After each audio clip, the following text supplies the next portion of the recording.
අපි පටන් ගමු. මම හිතා ටියුට් එක හම්බෙන්නේ නැති ටිකක් ලස්සන කවරයක් එක්ක ටියුට් දෙකම එන්නේ නැති මම හිතා ළමයෙක් එක්කෙනෙක්ට වගේ තමයි නැත්තේ. ඒතර ඔක්කොම වගේ ළමයින්ට ඇවිල්ලා තියෙනවා. ඇවිල්ලා නැත්තම් දිල්ෂාන්ට අපේ නම්බර්ස් දීලා තියෙනවා. ඒවට කතා කරලා මේක ඉක්මනට ගන්න. නැති යාට මම PDF එක දීලා තියෙනවා. අලුතෙන් ළමයි කීප දෙනෙක් සම්බන්ධ වෙලා ඇති. අපි කලින් ගානේ එක ගානක් ඉතුරු වෙලා තිබ්බ ඒක ඉවර කරලා අර වලේ වටුන මොලේට ලාභයි කියලා ගානක් දුන්නා. ඒ ගානත් අපි දැන් හදලා ඒ දෙකම කරාට පස්සේ අපි අලුත් ටියුට් එක පටන් ගන්න. ඉතින් අලුතෙන් ආපු කෙනෙක් ඉන්නවනම් මේ ගානට විනාඩි 7ක් ඇයි. ඊට පස්සේ ඔයාට අලුත් ටියුට් එකෙන් පටන් ගන්න පුළුවන්. මේකත් බලන්න. මොකද කලින් සමීකරණ ගැන තමයි මේක තියෙන්නේ. ඉතින් අලුත් කෙනෙක් ඉන්නවනේ ඒකත් බලන්න. ඔයාට නැවත මතක් කරගන්න පුළුවන් මොකද්ද මේ සමීකරණ වලින් වෙන්නේ කියලා. ඉතින් සමීකරණ පාඩුවේ අන්තිම ගානේ අපි ඉන්නේ. මේකේ මේ ටියුට් එක ඉවරයි. අපි යනවා අලුත් ටියුට් එකේ. හරි. ගාන ඔයගලන්ට මතක ඇති. මේක තමයි අපි දුන්නේ. හරිනේ මේකේ අපි කියලා තිබ්බ වර්ෂය තුල මුළු මේ වෙලාවට ගිය සතියේ අන්තිමට ඔයගලන්ට ගෙදරදී හදන් එන්න කිව්ව ගාන. අපි ඒක පොඩ්ඩක් හදලා බලමු කොහොමද එන්නේ කියලා. ඉතින් ඒකේ අපි කිව්වේ දැන් මෙච්චර වෙලා අපි හැදුවේ ලාභ සමීකරණ අපි වත්කම් දුන්නා වක්කම් දුන්නා එහෙම නැද්ද මේ විදිහ එකක් දීලා තිබ්බේ නැහැ. ඉතින් මේක වෙන විදිහට හිතන්න ඕනවා. මේකද කියන්නේ අතන වත්කම් රුපියල් 2,80,000කින් වැඩි විය ආපු නැති කෙනෙක් ඉන්නවා ලියා ගන්න. වර්ෂය තුල මුළු වත්කම් රුපියල් 2,80,000කින් වැඩි විය. වර්ෂය තුල මුළු වගකීම් රුපියල් 90,000කින් අඩු විය. වර්ෂය තුල කර ගැනිලි වර්ෂය තුල යෙදූ අමතර ප්‍රාර්ථනයට වඩා රුපියල් 40,000ක් අඩුය. හරි අපිට හොයන්න කියන්නේ ලාභය. ඉතින් ලාභය හොයන්න කිව්වම ආයෙ මතක් කරගමු ලාභය අපි සමීකරණයක් හැදුවා. ලාභයට මොකද්ද අපි තිබ්බ සමීකරණය? වර්ෂය අග ශුද්ධ වත්කම් ඍණ වර්ෂය මුල ශුද්ධ වත්කම්. මෙතනින් ගන්නේ මුළු වර්ෂය තුල සිදු වුණ ශුද්ධ වත්කම් වල වෙනස. ඒකේ අපි සාමාන්‍ය සමීකරණයේදී අඩු කරපු ගැනලි අපි මෙතනට එකතු කරා. එකතු කරපු අමතර ප්‍රාර්ථන මෙතනින් අඩු කරා. අමතර ප්‍රාර්ථනය අඩු කරා. හරි. මේක තමයි ලාභය හොයපු සමීකරණ. මතක ඇතිනේ. මතකයි නේද? අපි සමීකරණ ගොඩක් කරා මුලින්ම අර ව්‍යාප්ත නොකළ සමීකරණේ අර අපි ඉලක්කම් තුනක් මේ වචන තුනක් තියෙන වත්කම් සමාන හිමිකම දන වගකීම්. ඊට පස්සේ අපි ඒකෙන් ආදායම් වියදම් දාලා හැදුවා. ඊට පස්සේ අපි මේක හැදුවා. ඉතින් මේක තමයි අන්තිමට අපි හදපු එක. මේකෙන් තමයි ලාභය හොයන්නේ. හරි. එතකොට මේකේ ගානේ කියලා තියෙන්නේ ලාභය හොයන්න කියලානේ. දැන් එතකොට මේක මම මේ විදිහට ගන්නවා. මේක වැඩි හිතන්න නැතුව අපි මේකට පොඩි ඉලක්කම් ටිකක් ආදේශ කරලා බලමු. දැන් අපි ගත්තම මේකේ කියන්නේ මුලයි අගයි ගැනනේ. මුල තියෙනවා මේ පැත්තෙන් අග ගත්තම අපි ගත්තොත් වත්කම් ගැන මෙතන කියනවා. අනිත් පැත්තෙන් වගකීම් ගැන කියනවා. හරි. වත්කම් මොකක්ද වෙලා තියෙන්නේ? 2.80කින් වැඩි විය. අපි නිකන් ඉලක්කමක් දාමු මේ වත්කම් ලක්ෂ 2ක් විතර. 0.3 නැතුව. වගකීම් අපි තියමු අපි මේක ලක්ෂ 3ක් කරමු. ලක්ෂ 3ක වත්කම් තියෙනවා. ඊට පස්සේ අපි වගකීම් නිකන් ඉලක්කමක් දාගමු 100ක් විතර. හරි. ඊට පස්සේ මේක මොකක්ද වෙලා තියෙන්නේ? මෙයා කියන විදිහට වර්ෂය තුන මුළු වත්කම් 2,80,000කින් වැඩි විය. ඒ කියන්නේ ලක්ෂ 3ක් තිබ්බ වත්කම අවුරුද්ද අවසානයේ 2,80,000ක් වැඩි වුණා නම් මොකක්ද වෙන්නේ? 5.80ක් වෙනවනේ මේක. 2.80ක් වැඩි වෙලා. වත්කම් වැඩි වෙලා. ඒතර මේ දෙක ලක්ෂ තුන 5.80ක් වෙලා. ඊට වගකීම් ලක්ෂයක් තියෙනවා. වගකීම් රුපියල් 90,000යි අඩු විය. 90,000යි අඩු වුණා කියන්නේ මේ ලක්ෂයක් තිබ්බා 90,000ක් අඩු වුණා. ඉතුරු වෙන්නේ 10,000යි. අවුරුද්ද ඇතුලේ 90,000කින් මේ වගකීම් අඩු වෙලා. වගකීම් තියෙන්නේ ලක්ෂයයි 90,000ක් අඩු නම් 10,000 ඉතුරු වෙනවා. එතකොට ශුද්ධ වත්කම් වලට මොකක්ද? වත්කම් වලින් වගකීම් අඩු කරාට පස්සේ ශුද්ධ වත්කම් වෙනවනේ. ශුද්ධ වත්කම් කියන්නේ වත්කම් වලින් වගකීම් අඩු කරාට පස්සේ ඉතුරු වෙන ගාන. කොටිම කිව්වොත් හිමිකම තමයි අපි ඔතනදි ගන්න. ඉතින් 300ක් ගියාම 200ක් වෙනවා වර්ෂයේ මුල ශුද්ධ වත්කම්. වාර්ෂික අග ශුද්ධ වත්කම් වෙන 570ක්.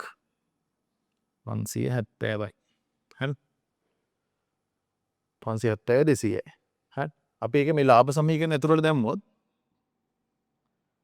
වර්ෂයේ අග ශුද්ධ වත්කම් වෙනවා 570ක්. වර්ෂයේ මුල ශුද්ධ වත්කම් තියෙනවා 200ක්. හරි. ඊට පස්සේ ගැනිලි අමතර ප්‍රාර්ථනයේදී කියන්නේ 40000කින් ගැනිලි වර්ෂ තුනක ගැනිලි වර්ෂ තුල යෙදූ අමතර ප්‍රාර්ථනයට 40000ක් අඩුවේ.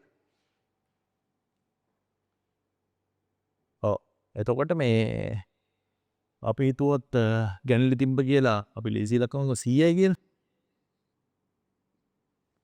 ඒතර වර්ෂය තුල කළ ගැනිලි වර්ෂය තුල යෙදූ අමතර ප්‍රාර්ථනයට 40000ක් අඩුයි කියන්නේ මේක 40000ක් මීට වඩා වැඩි. ඒ කියන්නේ 140ක් වෙනවා. අමතර ප්‍රාර්ථනයට වඩා 40000ක් ගැනිලි අඩුයි. අපි මේ ඇසියුම් කරමු නම්බර්ස් ටිකක් දාන්න. මම පස්සේ කියන්න මේ කොහොමද සාමාන්‍යයෙන් ගලපන්නේ. ඒතර 140ක් අමතර ප්‍රාර්ථනේ වුණා නම් ඒකට වඩා 40000 ගැනිලි අඩුයි. ඒකනේ කියන්නේ. වර්ෂය තුල ගැනිලි වර්ෂය තුල යෙදූ අමතර ප්‍රාර්ථනයට වඩා රුපියල් 40000 අඩුයි. හරි නේද? මම හරි. ඒතර 140කට වැඩිය අමතර ප්‍රාර්ථනයට 40000ක් අඩුයි. ඔන්න ඕක තමයි සරලව අපි ගත්තොත් අපි ඇසියුම් කරලා හදපු සමීකරණ. එතකොට මෙතන එනවා 370යි ඔව් 370ක් කියනවනේ මෙතන. මෙතන එනවා වරන් ඕනෙත් නේ මෙතන එනවා 100න් 140ක් ගියාම ඍණ 40 එල්ල. අපි මේක මේ 100 නැතුව ඕ පන්තිය බට ගලක් තියෙන්නේ. ඔව්. අපි මේක 100 නැතුව තියමුකෝ මේ 200 කරමු. 200 කරමු මෙතන 240යි. මම මේකට වෙනස් කරා නැත්නම් ඔයාලට අමාරුයි. ගැනලි 200ක් කරා මම මේක 240ක් කරා. එතකොට මේ කලින් කිව්ව එකමයි අමතර ප්‍රාර්ථනයට වඩා ගැනලි 40000ක් අඩුයි. එකම දෙන වෙලාවදී මේකට වඩා 40000 මේක අඩුයි. හරි. එතකොට මෙතන 200න් 240ක් ගියාම ඍණ 40ක් එන්නේ. නේද? ඍණ 40ක් එන්නේ. එතකොට මොකද්ද වෙන්නේ? 374ක් ගියාම 330යි. මේක තමයි උත්තරේ. බලන්න මේක ආපු කට්ටිය chat box එකේ දාන්න මේක ආව කියෝ 330 ආපු කට්ටිය.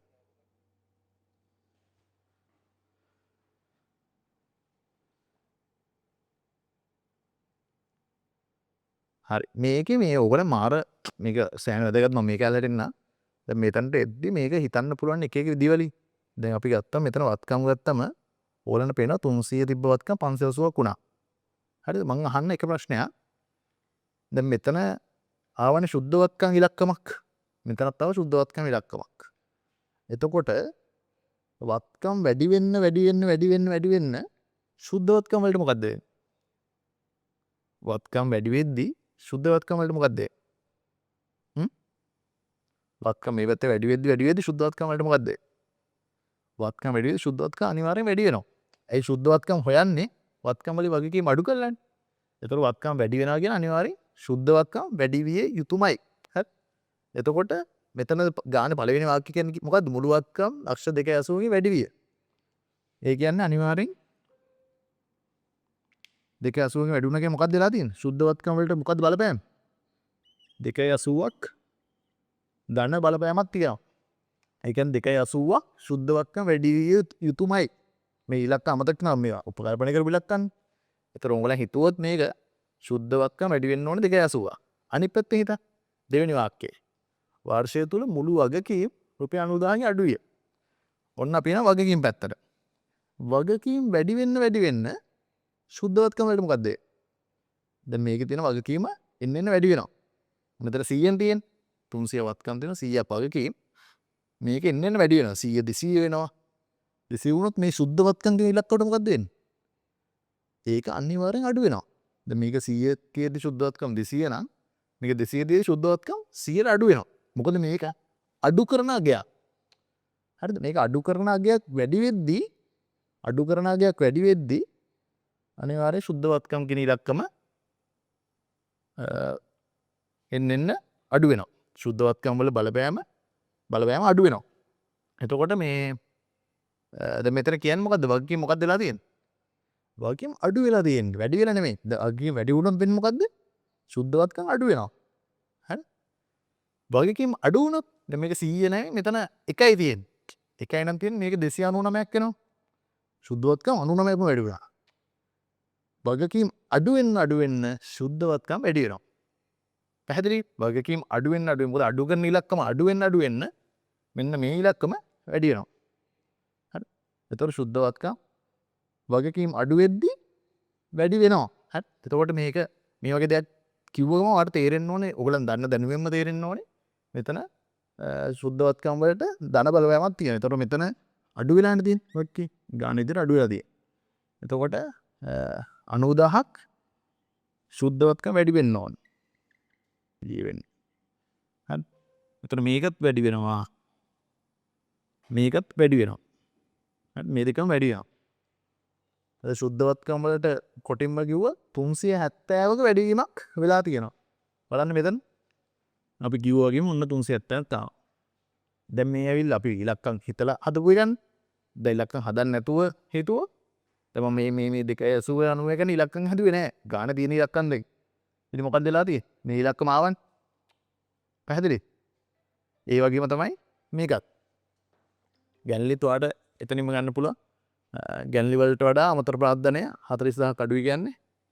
මේ පැත්තේ කොටින්ම කිව්වොත් මේ පැත්තේ 40000ක් ගැනලි වලට අමතර ප්‍රාර්ථනය අඩුයි කියන්නේ. අමතර ප්‍රාර්ථනය කියන්නේ ඍණ ඉලක්කමන්නේ. ඒතකොට මේ පැත්තට වැඩි මේ පැත්ත 40000ක් වැඩි කියන ඔය තව විදිහට කිව්වා. මේ පැත්තට 40000ක් අඩුයි කියන්නේ මේ පැත්තට 40000ක් වැඩි. ඒක සරලව කිව්වොත් මේ මුළු කෑල්ලෙන්ම 40000ක ඍණ එකක් එනවා කියන එක තමයි එතන කියන්නේ. මේ සමීකරණ මේ පැත්තේ බලපෑම ඍණ 40යි කියන එක තමයි තව විදිහෙන් කිව්වා. එතකොට ඔයාලට 370 ගන්න තේරෙනවා. ඍණ 40 ගන්න තේරෙනවා. එතකොට ඔයාලට එනවා 330යි ලාභේ. ඕන තමයි ඔක හදන්න. 330 ආව නේද කට්ටියට? chat box එකේ කවුරුත් දාලා නැහැ. කාටද ආවේ 330? බලන්න මේ ඉලක්කම ආපු කට්ටිය ඔක තේරුණාද කියලා? අපිට chat box එකේ දාන්නකො මේක තේරුණාද කියලා. මම කිව්ව දේ ඔයගලන්ට තේරුණාද? chat box එකේ දාන්න තේරුණා yes නැත්නම් no තේරුණා නැත්නම් නැහැ කියලා දාන්න. නැති අය අනිවාර්යෙන් දාලා කියන්න. නැති අය අනිවාර්යෙන් දාන්න. මොකද තේරුණ නැත්නම් මේක මේ මොකද අන්තිම ගාන මේකෙන් පස්සේ මේක නැහැ. ඉතින් මේ වෙලාවේ තේරුම් අරගෙන යන්න නැත්නම් අපරාධේ ඔයගලන්ගේ වෙලාව අපේ වෙලාව. මේක හරියටම හොඳටම තිතර වතුර වගේ තේරෙන්න ඕනේ. තේරුම් නැත්නම් නැහැ කියලා දාන්න. චුට්ටක් හරි තේරුම් නැත්නම් නැහැ කියලා දාන්න. නැති අය ඉන්නවා.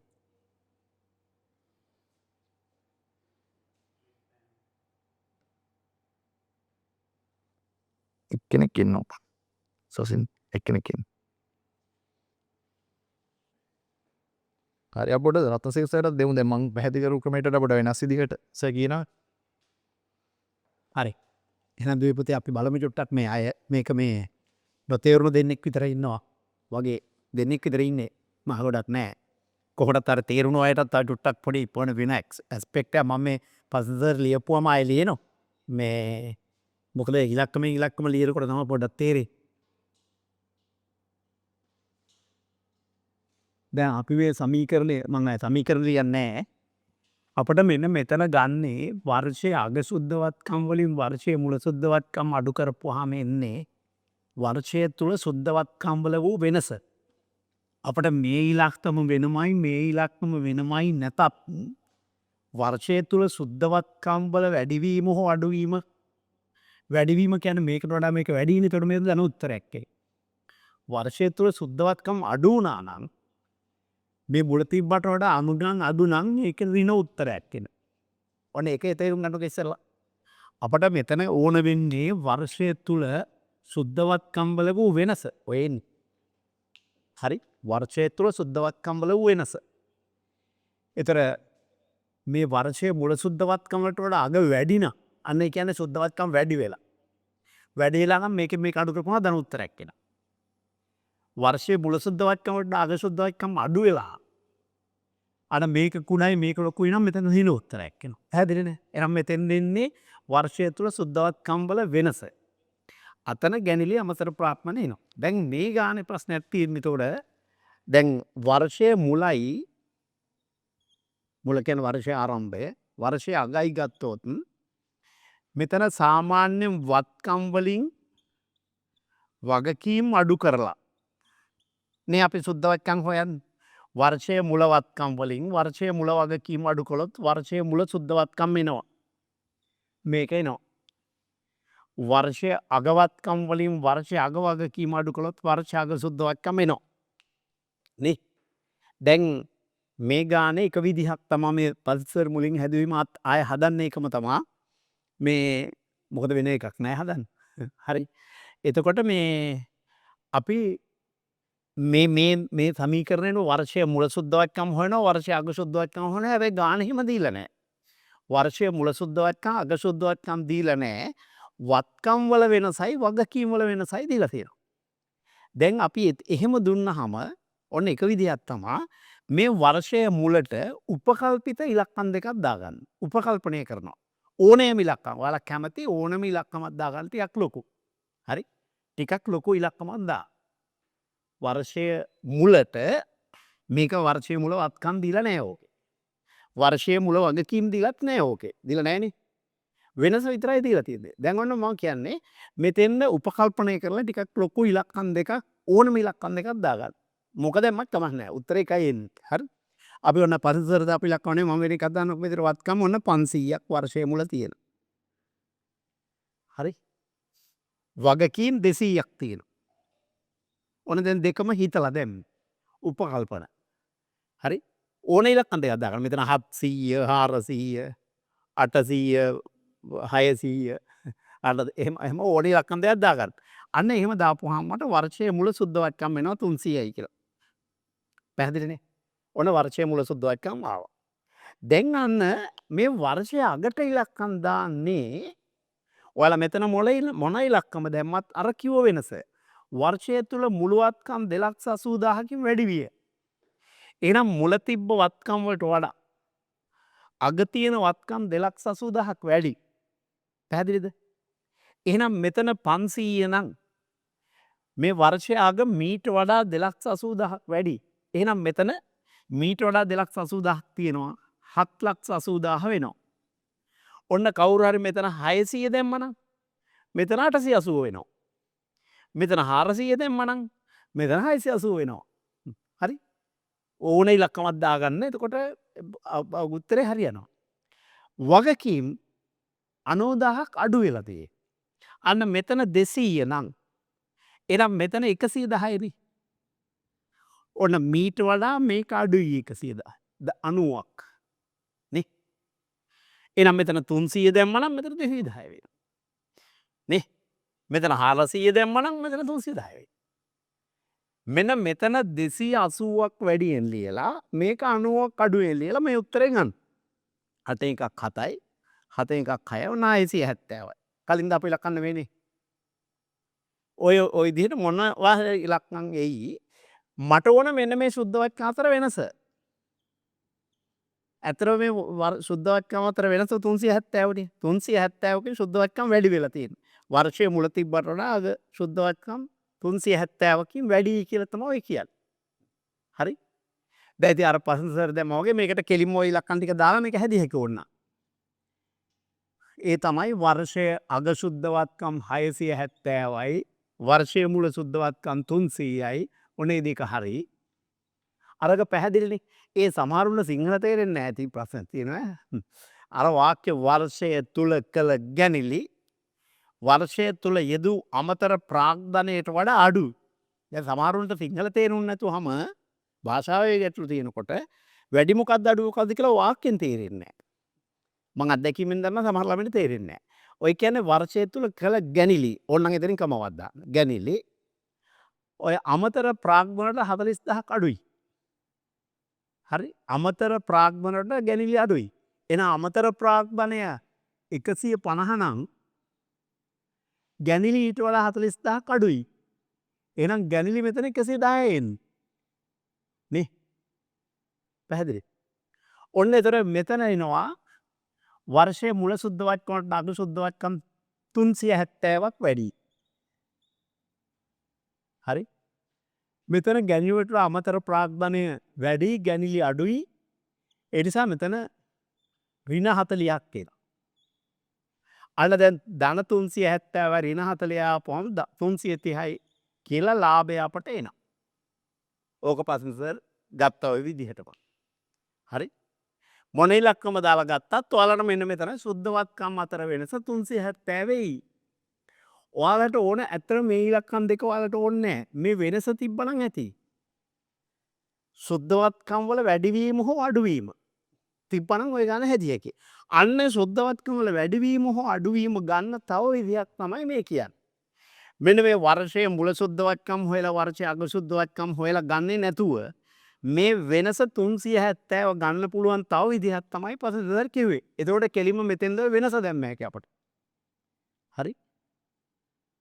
මේක පොඩ්ඩක් ඕනනම් තේරෙන්නේ නැති අය පොඩ්ඩක් ලියාගත්ත එක්කම ලියනකින් කල්පනා කරන්න. ඔන්න දැන් මේ වත්කම් වැඩි වෙන්න වත්කම් වැඩි වෙන්න ඔන්න දැන් නිකන් හිතන්නකොන මුල අගන මම උදාහරණ කිහිපයක් දානවා තමයි. මුල අග වත්කම් ඔන්න 500ක් තිබුණා, වගකීම් 200ක් තිබුණා, සුද්ධවත්කම් 300යි. ඔන්න වගකීම් වෙනසක් නැහැ කියලා අග වෙනු. වගකීම් වෙනසක් නැහැ, වත්කම් හරි. වගකීම් වෙනසක් නැහැ, වත්කම් වැඩි වෙනවා 600. වගකීම් වෙනසක් නැහැ 200මයි. වගකීම් වැඩි වෙනවා 600යි කියලා. අන්න සුද්ධවත්කම් දැන් මොකෝ වෙන්නේ? 400 වෙනවා. එහෙනම් ඔන්න ඔයාලා එකක් තේරුම් ගන්න වත්කම් වැඩි වෙන්න සුද්ධවත්කම් හේවත් හිමිකම වැඩි වෙනවා. වත්කම් වැඩි වෙන්න සුද්ධවත්කම් හේවත් හිමිකම වැඩි වෙනවා. හරි? ඔන්න මේකෙන් තේරුම් ගන්නකො වත්කම් 500 ඉඳලා 600 වුණා වගකීම් වෙනස් වුණේ නැහැ. වත්කම් වැඩි වුණ හින්දා සුද්ධවත්කම් 100 වැඩි වෙලා තියෙනවා. හරිද? පැහැදිලිනේ? එහෙනම් කොහේ හරි තැනක ලියා ගන්නකො වත්කම් වැඩි වන විට සුද්ධවත්කම් වැඩි වේ. වැඩි වේ කියන්නේ මුල තිබ්බට වඩා අග වැඩි වෙනවා. වත්කම් වැඩි වන විට සුද්ධවත්කම් වැඩි වේ. වත්කම් වැඩි වෙන විට සුද්ධවත්කම් වැඩි වේ. ඕකම අනිත් පැත්ත ගත්තොත් අපි වත්කම් අඩු වෙනකොට අවත්කම් අඩු වන විට ඔන්න වර්ෂයේ මුලවත්කම වලට අගවත්කම් අඩු වෙලා නම් 400 වෙලා නම් අර දැන් සුද්ධවත්කම් වෙන්නේ මේකෙන් මේක අඩු කරපුවම 200 නේ. එහෙනම් වත්කම් වගකීම් වෙනසක් නැහැ මෙතන. වගකීම් අඩු වෙන්න සුද්ධවත්කමුත් වත්කම් අඩු වෙන්න සුද්ධවත්කම අඩු වේ. එහෙනම් දෙවෙනි පේලිය ලියා ගන්න වත්කම් අඩු වන විට සුද්ධවත්කම් අඩු වේ. වත්කම් වැඩි වන විට සුද්ධවත්කම් වැඩි වේ. වත්කම් අඩු වන විට සුද්ධවත්කම අඩු වේ. හරි? වත්කම් වැඩි වන විට සුද්ධවත්කම් වැඩි වේ. වත්කම් අඩු වලට සුද්ධවත්කම අඩු වේ. ඒ කියන්නේ වත්කම් වල දිශාවටම සුද්ධවත්කනුත් වෙනස් වෙනවා. වත්කම් වැඩි වෙනකොට සුද්ධවත්කනුත් වැඩි වෙනවා. වත්කම් අඩු වෙනකොට සුද්ධවත්කනුත් අඩු වෙනවා. වත්කම් යන්නේ කොයි දිශාවටද? සුද්ධවත්කනුත් ඒ දිශාවටම යනවා. හරි? අනුලෝම සම්බන්ධයක් තියෙනවා. වැඩි වෙනකොට වැඩි වෙනවා, අඩු වෙනකොට අඩු වෙනවා. ඒකට තමයි අනුලෝම සම්බන්ධය. වත්කම් සම්බන්ධයෙන් තියෙන අනුලෝම සම්බන්ධයක්. වත්කම් වැඩි වෙනකොට සුද්ධවත්කම් වැඩි වෙනවා, වත්කම් අඩු වෙනකොට සුද්ධවත්කම් අඩු වෙනවා. දැන් ඔන්න අපි නිකන් බලමු අපි වගකීම්. ඔන්න අපි වගකීම් වෙනස් නොවි. වත්කම් වෙනස් නොවි. ඔන්න වර්ෂයේ මුල වත්කම් 500යි අගත් 500යි. ඔන්න වත්කම් වෙනස් වුන්නේ නැහැ. වගකීම් වර්ෂයේ මුල 200යි අග 250යි. නම් අන්න වගකීම් වැඩි වුණා. එහෙනම් වර්ෂයේ මුල සුද්ධවත්කම් 300යි වර්ෂයේ අග සුද්ධවත්කම් 250නේ. වත්කම් වෙනසක් නැහැ, වගකීම් වැඩි වුණා. වගකීම් වැඩි වෙන්න සුද්ධවත්කම් අඩු වෙනවා. එහෙනම් අර තුන්වෙනි පීලියල යන්න වගකීම් වැඩි වෙනකොට සුද්ධවත්කම් අඩු වේ. වගකීම් වැඩි වෙන විට සුද්ධවත්කම් අඩු වේ. ඔන්න අවසාන එක. වගකීම් අඩු වුණොත් ඔන්න දැන් අපි හිතමු මෙතන වගකීම් 300යි මෙතන වගකීම් 250යි. වර්ෂයේ මුල වගකීම් වලට අග වගකීම් අඩුයි. එහෙනම් වර්ෂයේ මුල සුද්ධවත්කම් 200යි වර්ෂයේ අග සුද්ධවත්කම් 250 අන්න සුද්ධවත්කම් වැඩි වෙනවා. වගකීම් අඩු වන විට සුද්ධවත්කම් වැඩි වේ. හරි? එහෙනම් ඔන්න මම ලියනවා වත්කම් වැඩි වන විට සුද්ධවත්කම් වැඩි වේ. වත්කම් අඩු වන විට සුද්ධවත්කනුත් අඩු වේ. වගකීම් වැඩි වන විට සුද්ධවත්කම් අඩු වේ. වගකීම් අඩු වන විට සුද්ධවත්කම් වැඩි වේ. මෙන්න මේ කරුණු 4 ඔයාලා මතක තියාන මෙහෙම හදන්න නැතුව ඔන්න කෙලිම මම මෙන්න මේ උත්තරේ අපිට හොයාගත්තා. සුද්ධවත්කම් වල වෙනස. මෙහෙම වෙලා යනවනේ. දැන් කෙටි ප්‍රශ්නයක් දුන්නා නම් මේක හදන්න කෙටි ප්‍රශ්න නෙමෙයි එහෙම දෙනවනම්. ඒතර මේක මෙහෙම දැන් අපි ගත්ත විදිහට පොඩ්ඩක් වෙලා යනවනේ ඊට වඩා ඉක්මනින් හදිය හැකියි. ඉක්මනින් හදන විදිහ තමයි මේක ඔන්න වත්කම් 280,000 වැඩි වුණා කියනවනේ. අන්න දැන් අපි ඉගෙන ගත්තනේ වත්කම් වැඩි වුණොත් සුද්ධවත්කම් වැඩි වෙයි කියලා. අන්න එහෙනම් මේකට වඩා මේක 280ක් වැඩි වෙනවා. සුද්ධවත්කම් 280ක් වැඩි වෙනවා. වත්කම් නිසා. වත්කම් වැඩිවීම නිසා සුද්ධවත්කම් 280ක් වැඩි වෙනවා. වගකීම් 90,000කින් අඩු විය. අන්න වගකීම් අඩු වෙනකොට සුද්ධවත්කම් ඒත් වැඩි වෙනෝනේ. එහෙනම් වගකීම් අඩුවීම නිසා සුද්ධවත්කම් 90,000ක් වැඩි වෙනවා. එහෙනම් වත්කම් නිසාත් සුද්ධවත්කම් 280,000කින් වැඩි වෙනවා. වගකීම් නිසා සුද්ධවත්කම් 90,000කින් වැඩි වෙනවා. අන සුද්ධවත්කම් 370කින් වැඩි වෙනවා කියන උත්තරේ මේකෙන් මේක අඩු කරපුවම වෙන උත්තරේ එනවා අපට කෙලිම. වර්ෂය තුල සුද්ධවත්කම් වල වෙනස. ඒතර වර්ෂයේ මුලවත්කම් වර්ෂයේ අගවත්කම් දාලා සුද්ධවත්කම් හොයන්න නැතුව කෙලිම මේ ඉලක්කම් දාන්න පුළුවන්. හරි? වත්කම් වැඩි වෙනකොට සුද්ධවත්කම් වැඩි වෙනවා. වගකීම් අඩු වෙනකොට සුද්ධවත්කම් අඩු වෙයි. වැඩි වෙයි. ඒතර මුළු සුද්ධවත්කම් 370කින් වැඩි වුණා. ඉතින් මේ අමතර ප්‍රාග්ධනයට වඩා ගැනිලි වැඩි. ඒ කියන්නේ මේ ධන උත්තරයට වඩා ඍණ උත්තරේ වැඩි 40ක්. එහෙනම් මෙතන ඍණ 40ක් එනවා. අන්න එතකොට මේකේ ලාභය එනවා 330යි. ඔන්න ඔහොම ඕක හදන්න පුළුවන්. තව සැරයක් ගෙදර ගිහින් ওই ක්‍රම දෙකටම මේක කෙටි. හරි? සුද්ධවත්කම් වල වෙනස. අපි මේ ටියුට් එක අවසාන ගන්න හදමු. හරි. අපි දෙන්නෙක් කරන්නෙත් ඔය මේ එක්කෙනෙක් කිව්වාම සමහරට තේරුම් එක්කෙනෙකුට දෙනකොට ඔය තේරුන්නේ නැත්නම් සමහරවල් නින්ද ගිහින් වෙන්න පුළුවන්. සමහර ටෙලිෆෝන් එකේ TikTok බලනවා වෙන්න පුළුවන්. ඔහොම ඒවත් වෙනවා ඈ. ඒතර ඒක ඔයාලගේ පැත්ත සම්පූර්ණ මේකට භාවනාව වගේ ධානයට සම්බන්ධනවා වගේ ඉන්න ඕන. හරි වෙන දේවල් පස්සේ පුළුවන්. ඔය සෝෂල් මීඩියා යන්නේවා TikTok බලන්නේවනේ. ඕවා පස්සේ පුළුවන් නිදා ගන්න උනත් ඉතින් ඕන තරම් කල් තියෙනවනේ පස්සේ බැරිය. නේ?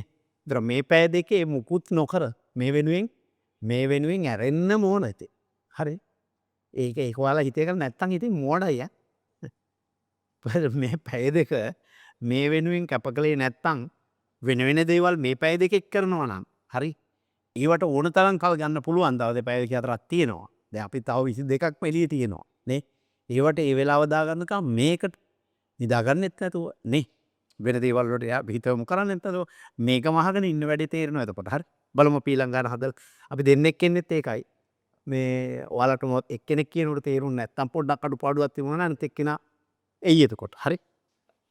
ඒ තේරුම් නැති එක්කෙනා දාලා තියෙනවා එයාට කරන්ට් ගියා කියලා ඒකයි පිළිලා නැත්තම් කවන්න. දෙපාරක් අහගත්තත් හොඳයි. හරිනේ දෙනා. හැමෝටම තේරෙන්නේ නැතිනේ. අපි යන් ගානට දැන් කලින් හැදුවේ තත් පාස් පේපර් ගාන. දැන් තේරෙනවා නේද පාස් පේපර් සමහරු නැහැ කියලා. දැන් එකවුන්ටින් ඕගලන් තව අවුරුද්දකින් ගිහිල්ලා විභාග ශාලාවේ වාඩි වෙලා ඔක ලියනවා. ඉතින් මේ අන්තිම කාලේ තමයි ඉතින් බය හිතෙනම කාලේ දැන් ලියන ළමයි ඉන්නවනේ 26 මේ 25 ලියන කට්ටිය ඉන්නේ. යා ඉතින් දැන් බය වෙලා ඉන්නේ. මේ ඉතින් හොඳට වැඩ කරපු කෙනෙක් නම් බය වෙන්න දෙයක් නැහැ. දැන් මට මතකයි මගේ අන්තිම දවසේ මම හොඳට නිදාගත්තා. දැන් ගොඩක් කට්ටිය මේ අන්තිම දවසේ ගොඩක් පැනික් වෙලා එහෙම ඉන්නේ. මම හොඳට නිදාගත්තා. 8ක් විතර නිදාය 10ක් විතර නිදාය තමයි විභාගයට ගියේ. ඉතින් අර ඒ විදිහට සැහැල්ලුවෙන් ඔයගලන්ට යන්න පුළුවන් වෙන ලස්සනට වැඩ කරා. හරි අපි යන් ගානට. මේක තමයි ගාන දීලා තියෙන්නේ. නිදසුන් 23. හරි අපි ඉන්නේ නිදසුන් 23 මේ පේනවා නේද? දිල්ෂා.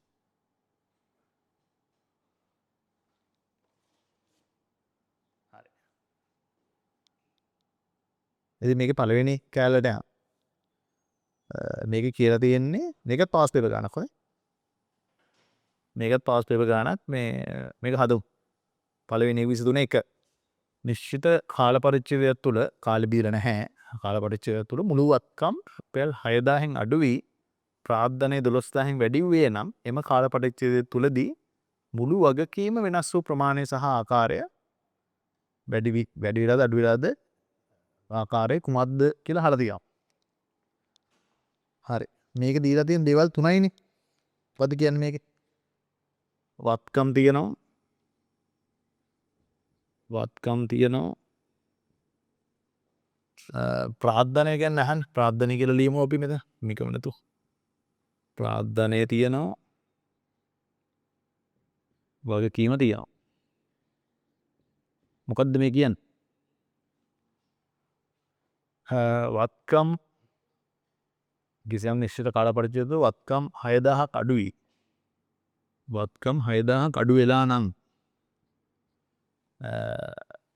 ප්‍රාර්ථනයේ 12000ක් වැඩි වූයේ නම් ප්‍රාර්ථනයේ 12000ක් වැඩි වෙලා නම් එම කාලච්ඡේදය තුළ මුළු වගකීම මේක තමයි හොයන්න කියන්නේ. මේක දන්නේ නැහැ අපි. ඒක හොයන්න කියන්නේ වෙනස් වූ ප්‍රමාණය සහ ආකාරය දක්වන්න. එතකොට මෙතනදී මේකදී ලේසි මේක පැහැදිලි කරන්න දෙයක් නැහැ. මේක දැන් සමාන ලකුණ මේ පැත්තයි මේ පැත්තයි මොකක්ද දෙන්න ඕනේ? සමාන ලකුණක් තියෙන සමානයි කියන්නනේ. ඉතින් මේ පැත්තට මේ මම ලියපු එක තමයි 18 කියලා අපි දාගමු.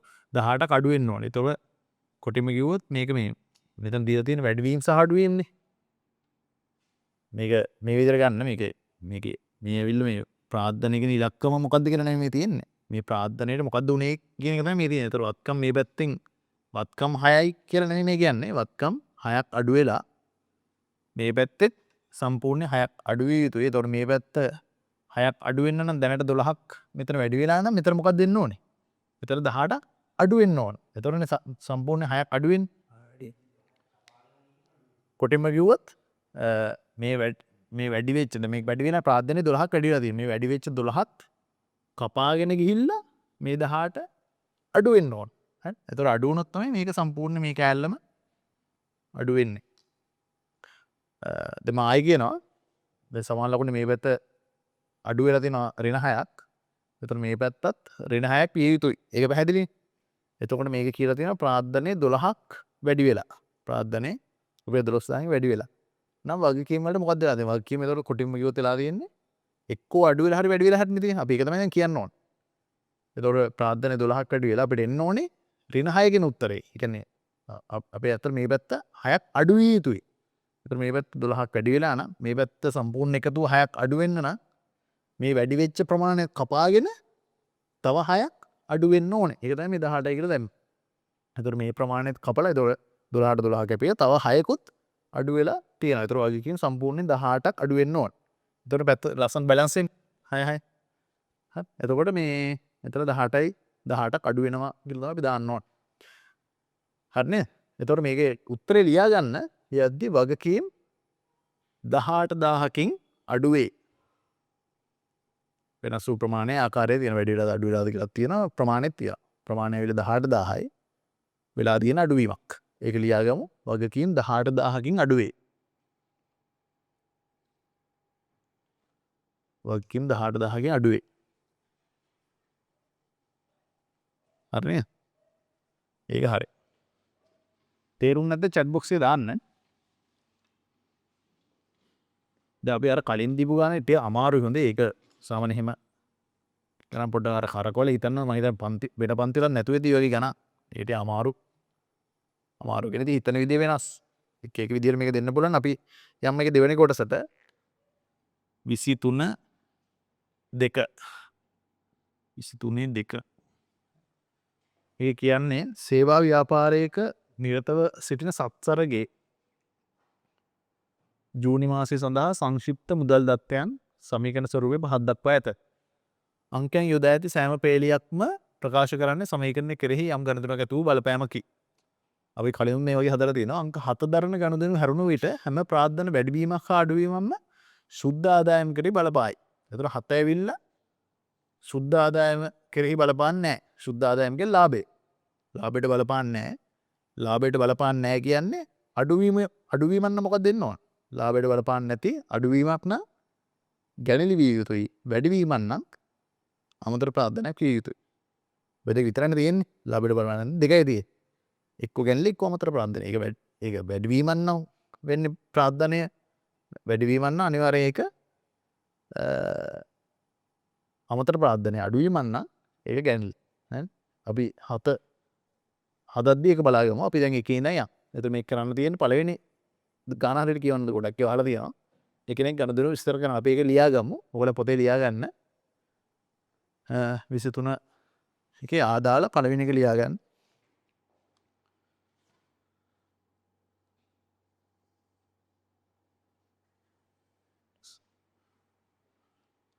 පළවෙනි එක ඔන්න මොකක්ද වෙලා තියෙන්නේ? 400ක් ණයගැති වැඩි වෙලා වගකීමුත් 400ක් වැඩි වෙලා. ණයගැතියොත් 400ක් වැඩි වෙලා මේ පැත්තේ වගකීමුත් 400ක් වැඩි. වගකීම් කියන්නේ ණය හිමියෙක් වෙන්න පුළුවන්. ණයගැතියොත් වැඩි වෙලා ණය හිමියත් වැඩි වෙලා. හරිද? පුදුම ගමන් කාපි එකා කියලා පළවෙනි කාණම දුන්නා. දැන් හිතන්න ඕනේ. විය හැකි දේවල්. හරි විය හැකි දේවල් හිතන්න ඕනේ. වෙන්න පුළුවන් දේවල් කියන්නේ හොඳට හිතන්න. ඒ කියන්නේ අපි හැමදෙස්සම හිතුවොත් තමයි ඉතින් දේවල් එන්නේ. දැන් මේක පළවෙනි දවසෙත් හිතලා ඉන්නේ නැත්නම් දෙවෙනි දවසේ හිතලා තුන්වෙනි දවසේ හිතුවම එන්න පුළුවන්. සමහර අයට මේ දැක්ක ගමන් හිතෙන්නත් පුළුවන්. මොකක් විය හැකිද මේ? ණයගැතියොත් වැඩි වෙලා ණය හිමියොත් වැඩි වෙලා. හරි? ණයගැතියොත් වැඩි වෙලා අනිත් පැත්තේ ණය හිමියොත් වැඩි වෙලා. වෙන්න පුළුවන් දෙයක් කියන්නේ. අන්න.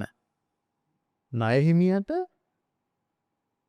ණයට සල්ලි අරගෙන ණයගැතිය කාට හරි ගෙවීමක් වෙන්න පුළුවන්.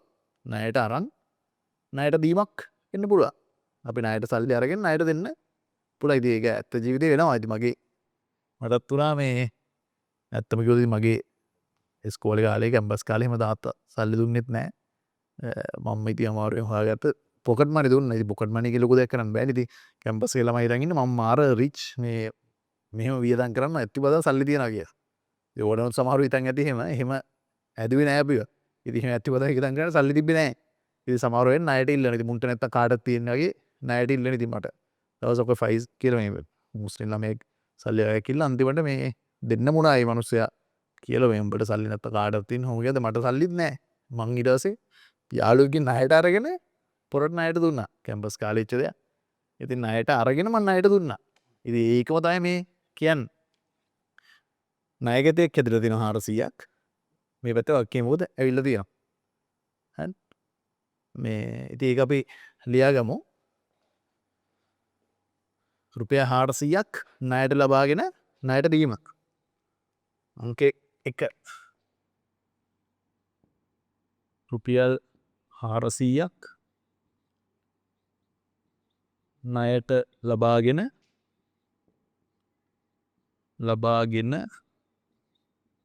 ණයට දීම. ණයට ලබාගෙන ණයට දීම. ඊට පස්සේ මේවන ලේසි. හොඳ මේ ඉක්මන් ලියාගෙන මේක ඊළඟ එකේ මුදල් 700ක් අඩු වෙලා උපකරණ 700ක් අඩු වෙලා මොකක් වෙන්නේ නැද්ද? උපකරණ මිලට ගැනීමනේ. සල්ලි දුන්නා මුදල් ගෙනවත්කම අඩු වුණා. මේ පැත්තෙන් උපකරණ වත්කම වැඩි වුණා. වෙන වෙන දෙයක් නැහැනේ. විය හැකි දේ තමයි අපි ඒ විදිහටම ලියමු. අපි දන්නේ මොන උපකරණද ඒව මේවා දන්නේ නැද්ද ඒවා ලියන්න යන්න එපා. අපි කල්ලත් කිව්වා දන්න විදිහට ලියමු. රුපියල් 700ක උපකරණ මිලට ගැනීම. රුපියල් 700ක උපකරණ මිලට ගැනීම. හරි. අංක 3. 800ක් මුදල් වැඩි වෙලා මේ පැත්තෙන් ප්‍රාර්ථන 800ක් වැඩි වෙලා. මුදල් වැඩි වෙලා අනිත් පැත්තේ ප්‍රාර්ථන වැඩි වෙලා. දැන් මේක ඇවිල්ලා ලාභයට බලපාන එකක්. එතකොට ලාභයට බලපානවා කියලා උඩ කියලා තියෙනවා. 7 ඇරෙන ඉතුරු ඔක්කොම ලාභයට බලපානවා. ඉතින් මේක අමතර ප්‍රාර්ථන වෙන්න පුළුවන්. ප්‍රාර්ථන වැඩි වෙලා තියෙන්නේ. වෙන්න බැහැනේ. මොකද ලාභයට බලපානවනේ මේක. 7 විතරයි බලපාන්නේ නැත්තේ. මේක බලපානවා. එතකොට මේ අමතර ප්‍රාර්ථනා නේ මොකක් වෙන්නේ නැද්ද? මේක අනිවාර්යෙන් ආදායමක් වෙනවා. ආදායමක් විය ඉතින් ආදායම මොකක්ද දන්නේ නැහැ. කොමිස් ආදායම මොකක්ද කියලා අපි ලියමු මේක ආදායමක් විදිහට රුපියල් 800ක ආදායමක් ලැබීම. රුපියල් හොඳම වැඩි දන්න දේ ලියන එක. කොමිස් එහෙම ලියන්න නැතු 800ක ආදායම. ඒක වැරදි නැහැ. අපි දන්න විදිහෙන් ලියමු. ආදායමක් ලැබීම. හරි 4ක. 4 ඇවිල්ලා රුපියල් 300ක් මුදල් අඩු වෙලා රුපියල් 300 ප්‍රාර්ථනා අඩු වෙන. ඉතින් අර වගේම තමයි ලාභයට බලපාන දෙයක් මේ පැත්තේ සල්ලි ගිහිල්ලා ප්‍රාර්ථනාත් අඩු වෙලා ඒ කියන්නේ වියදමක් වෙන්න එපා. ලාභයට බලපාන ප්‍රාර්ථනා අඩුවීමක් කියන්නේ වියදමක්. ආදායම් වියදම් අමතර ප්‍රාර්ථනා ගැලණිනේ මෙතෙන් අපි ප්‍රාර්ථනාට දැම්මේ. ඉතින් මේක වියදමක්. ඉතින් 300ක වියදමක් කිරීම. හරි? 300ක් වියදම් සඳහා ගෙවීම. රුපියල් 300ක් වියදම් සඳහා ගෙවීම. මේක ලියා ගන්න ඕගොල්ලෝ. දැන් පාස් පේපර් එකේ එක ගානක් නෙමෙයි තියෙන්නේ. මේක මේ විදිහට ලියන්න ඕන. බලපෑම්. අංක 5. මෙන්න මේක උපකරණ අඩු වෙලා මේ පැත්තෙන් ඔන්න ප්‍රාර්ථනාත් අඩු වෙලා. මොකක් වෙන්නේ නැද්ද? සාමාන්‍යයෙන් මේ වගේ 4000ක් වගේ ඉලක්කමකින් 5000ක් වගේ අඩු කරන්නේ ගොඩක් වෙලාට ෂෙය වෙන්න ඕන. මොකද 4000ක් ඕන බඩු විනාශ වීම මේ වගේ දාන්න අපල මේක ඇත්තටම සාමාන්‍යයෙන් කරන දෙයක් අපි. මේවා ෂෙය ගන්න ඕනේ. උපකරණ ෂෙය ගන්න. ඉතින් 50ක් අඩු වෙලා තියෙන. ඉතින් 50 මේ පැත්තේ අඩු වෙලා මේ පැත්තෙන් ෂෙය කියන්නේ වියදමක්. වියදමන්න අපි ප්‍රාර්ථනෙන් අඩු කරනවා. හරි? ඒක ලියාගමු. රුපියල් 50ක් උපකරණ ෂෙය කිරීම. රුපියල් 50ක් උපකරණ ෂෙය කිරීම. උපකරණ ෂය කිරීම. තව දෙකයි තියෙන්නේ 6 තව 3යි.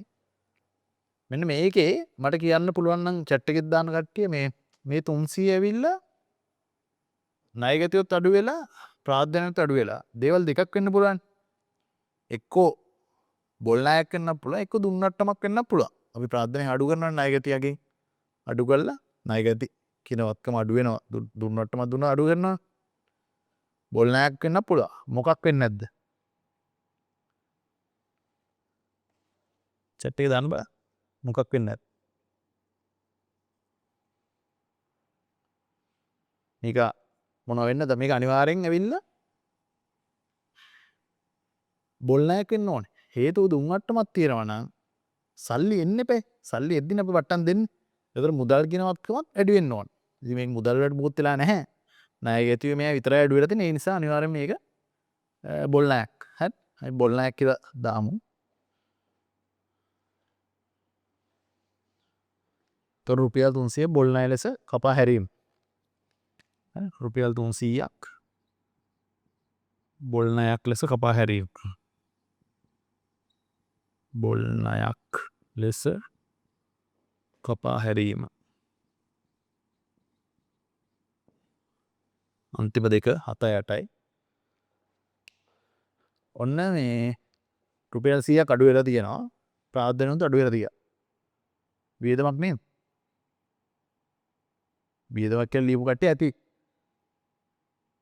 ඕක තමයි සිහියෙන් ගණන් හදන්න ඕනේ කියන්නේ. මේකේ උඩ කියලා තියෙනවා අංක 7 දරන එක ඇරුණු වෙලදී ඉතුරු ඒවා තමයි වැඩි. ඕව වෙනවා දැන් සමහර පැණික් වුණා මේ විභාගයේ ඕව වෙනවා. ඉතින් අර සිහියෙන් සහැල්ලු මේව කරද්දී ඕක ඔළුවට යනවා. ඉතින් 7 ඇවිල්ලා ලාභයට බලපාන්නේ නැති එකක්. ලාභයට බලපාන්නේ නැතුව ප්‍රාර්ථනා අඩු වුණා කියන්නේ මොකද්ද? ප්‍රාර්ථනා අඩුවීමක් නම් ලාභයට බලපාන්නේ නැති අනිවාර්යෙන් ගැනලි.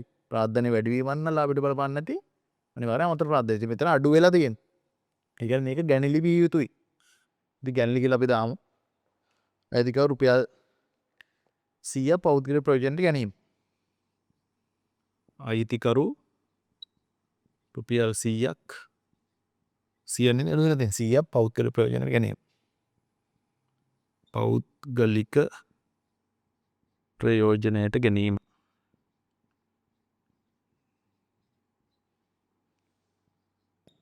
අන්තිම එක 250ක් අඩු වෙලා සල්ලි මේ පැත්තේ වගකීමත් අඩු වෙලා මේක ලේසි. අනිවාර්යෙන් වගකීමක් අඩු වුණා කියන්නේ කාට හරි ගෙවන්න තිබ්බ ණයක් අඩු වෙලානේ. ණය හිමියෙක් අඩු වෙලා තියෙනවා. ණය හිමියෙක්ගේ ගාණක් අඩු වෙලා ණය හිමියට මුදල් වලින් අපි ගෙවලා. මුදල් අඩු වෙලා ණය හිමියෝ අඩු වෙලා. වෙන දෙයක් තියෙනවා. ලද වට්ටම් වගේ වෙන්න බෑ. මුදල් අඩු වෙලා ලද වට්ටම් නම් මෙතනට දාන්න ප්‍රාර්ථනය. ඉතින් මේක අනිවාර්යෙන් ගෙවලා තියෙනවා. ඉතින් අපි ඒක දාගමු. රුපියල් 250 ණය හිමියන්ට ගෙවීම. 250ක් ණය හිමියන්ට ගෙවීම. හරි එතකොට මේක ඉවරයිනේ. අපි දැන් ආ කොටස ඉවර කරා. මේ ඇවිල්ලා ආ කොටස. ඉතින් මේකේ අහලා තියෙනවා තව කොටස් දෙකක් තියෙනවා. ආ ගීපයක් තියෙනවානේ. ආ කොටස ගත්තම මාසය තුළ මුදල් වල ශුද්ධ අඩුවීමේ ප්‍රමාණය කුමක්ද? මාසය තුළ මුදල් වල කීයක් අඩු වෙලාද? මුදල් තියෙනවා පටන් ගද්දී ජූනි මාසේ මේක ජූනි මාසේනේ තියෙන්නේ. ඉතින් මේ ජූනි මාසෙ වෙච්ච ගණන් තියෙන 3000 පටන් ගන්නවා 2450ක් වෙනවා. ඒතර මුදල් වල ශුද්ධ අඩුවීමේ ප්‍රමාණය ඇවිල්ලා 3000යි අවසානයේ මාසේ අවසානයේ 2450 මුදල්. 3000ක් තිබ්බ මුදල්ට 2450ක් කියලා කියන්නේ 550 නේ. ඔව් 550යි 3000න් 2450ක් ගියාම 3000න් 2450ක් ගියාම 550යි. ශුද්ධ අඩුවීම ප්‍රමාණය රුපියල් 550යි. ශුද්ධ අඩුවීම රුපියල් 550ක් කියලා දාන්න අඩු වෙලා තියෙන්නේ. ඊට පස්සේ අපි යනවා ඊ කොටසද මාසෙට ප්‍රාර්ථනයේ ශුද්ධ වැඩිවීම කීයද? ප්‍රාර්ථනයේ කීයක් තියෙන්නේ? 3000න් පටන් ගන්න 3050ක් වෙලා. වැඩිවීමක් නැතිනේ. 3050ක් තියෙන අවසානයේ 3000ක් තියෙන ආරම්භයේ වැඩි වෙලා තියෙන 50ක්. අන්කලි මේ උත්තරේ ගත්තේ හොඳයි. 3000ක් තියෙනවා අවසානයේ ආරම්භයේ ප්‍රාර්ථනයේ ඒක 3050ක් වෙලා මාසෙ ඉවර වෙනවා. ඒතර කොටිම කිව්වොත් ප්‍රාර්ථනයේ 50කින් වැඩි වෙලා. ඔන්න ලස්සන අපි දන්න එක තියෙනවා ලාභය ගන්නේ කරන්නේ.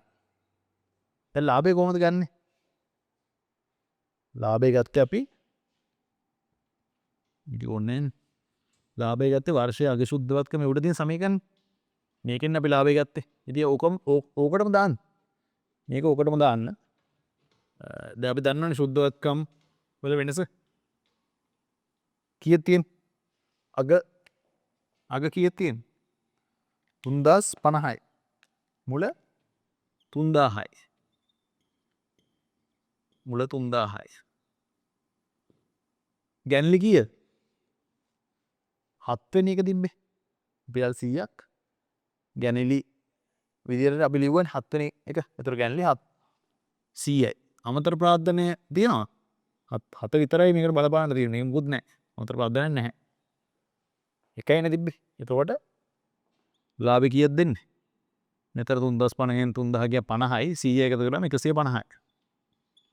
ලාභය 150යි මේක තමයි E.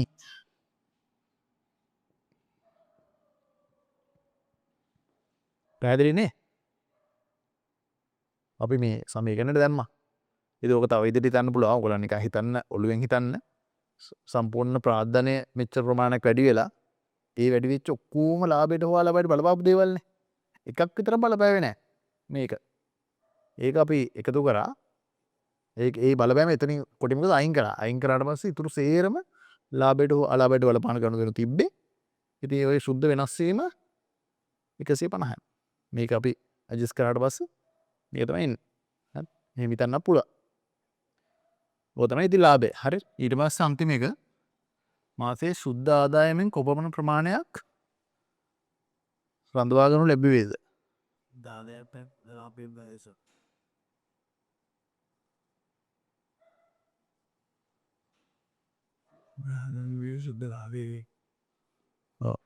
එතන මේ ඔකට ට්‍රිකි වෙන්න පුළුවන්. ගොඩක් වෙලාට කියන්නේ ශුද්ධ දැන් අපි කලින් ගානෙත් ඔක තිබ්බා. ශුද්ධ ආදායම කියලා ඔයාලා මතක නම් කලින් ගානෙත් තිබ්බා ශුද්ධ ආදායම කියලා ඉලක්කම. ඉතින් ශුද්ධ ආදායම කියන්නේත් ශුද්ධ ලාභයම තමයි. හරි. ශුද්ධ ආදායම කියන්නේ ශුද්ධ ලාභයම තමයි. ඒතර ශුද්ධ ලාභය කීයද? 150යි. ඒතර ඒ ප්‍රමාණයම තමයි රඳවාගෙන තියෙන්නේ. ඉතින් දෙකම එකයි. මාසේ ශුද්ධ ආදායම කොපමණ ප්‍රමාණයක් රඳවා ගන්න ලැබුවේද? ඒ තමයි ඉලක්කම. හරි. ඉතින් ඔතනින් අපි ඇත්තටම මේ ඒක පැහැදිලිනේ? ඔතනින් අපි ඇත්තටම සමීකරණ කැල ඉවර කරනවා. තේරෙන්නේ නැති කට්ටියට 3000 කොහමද ගත්තේ කියලා අහලා තියෙනවා. 3000 ඇවින්න මේ අතන තියෙන ගාන උඩ තියෙන පටන් ගද්දි වර්ෂයේ මුළු සුද්ධවත්කම් කියලා තියෙන ප්‍රාර්ථනීය තීරුව උඩ බලන්න. ඒතර 3000 තියෙනවා.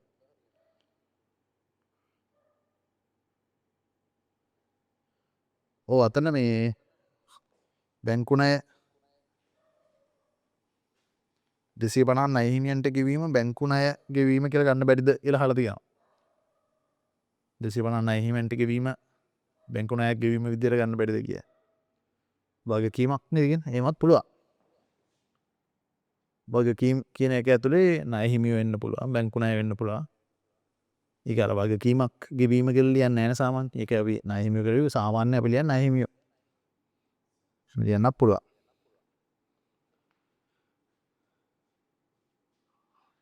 අර ෂෙයා වෙනකොට හානි කරන ලාභ වගේ එහෙම ඉච්ඡා දේවල් ඒකත් පුළුවන්. අපි සාමාන්‍යදී පුරුද්දට අර විදිය තමයි ලියන්නේ. ඒ හරි.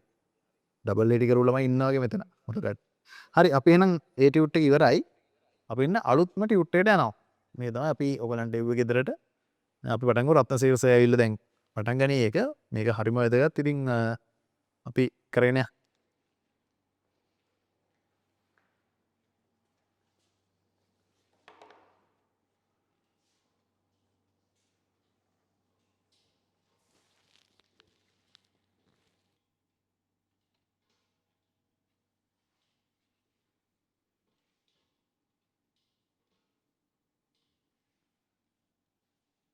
මේකනේ ඔයගලන්ට තියෙනවා සුවාත් වෙන අභ්‍යාස ටික අපි ඒ ටික බලමු වෙනමනේ දවසක පුළුවන් නම් හදන්න. දැනට ඔයාලා හදන්නේ පාස් ලෙවල්ස් ගැන අපරාපරියා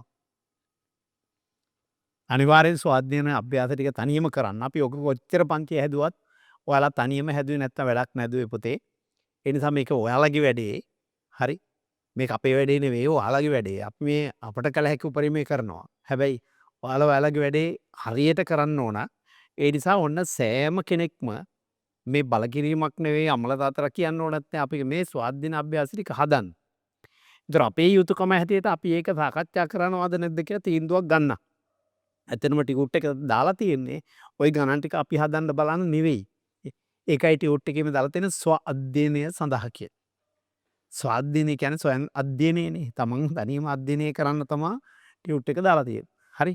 ඒ ටියුට් එකේම අපි ලියලා තියෙනවා ඒක. හැබැයි ඔයාලට කරන උදව්වක් හැටියට අපට ඕනනම් වෙන දවසක් දාලා පොඩි මේ වෙන වෙලාවක් දාලා මේ සාකච්ඡා කරන්න බැරි කමක් නැහැ. නමුත් හැබැයි ඒ සාකච්ඡා කළත් ඔයාලා ඇවිල්ලා හදන්න නැතුව තනියම ඇවිල්ලා වාඩිනේ වැඩක් නැහැ. හරි.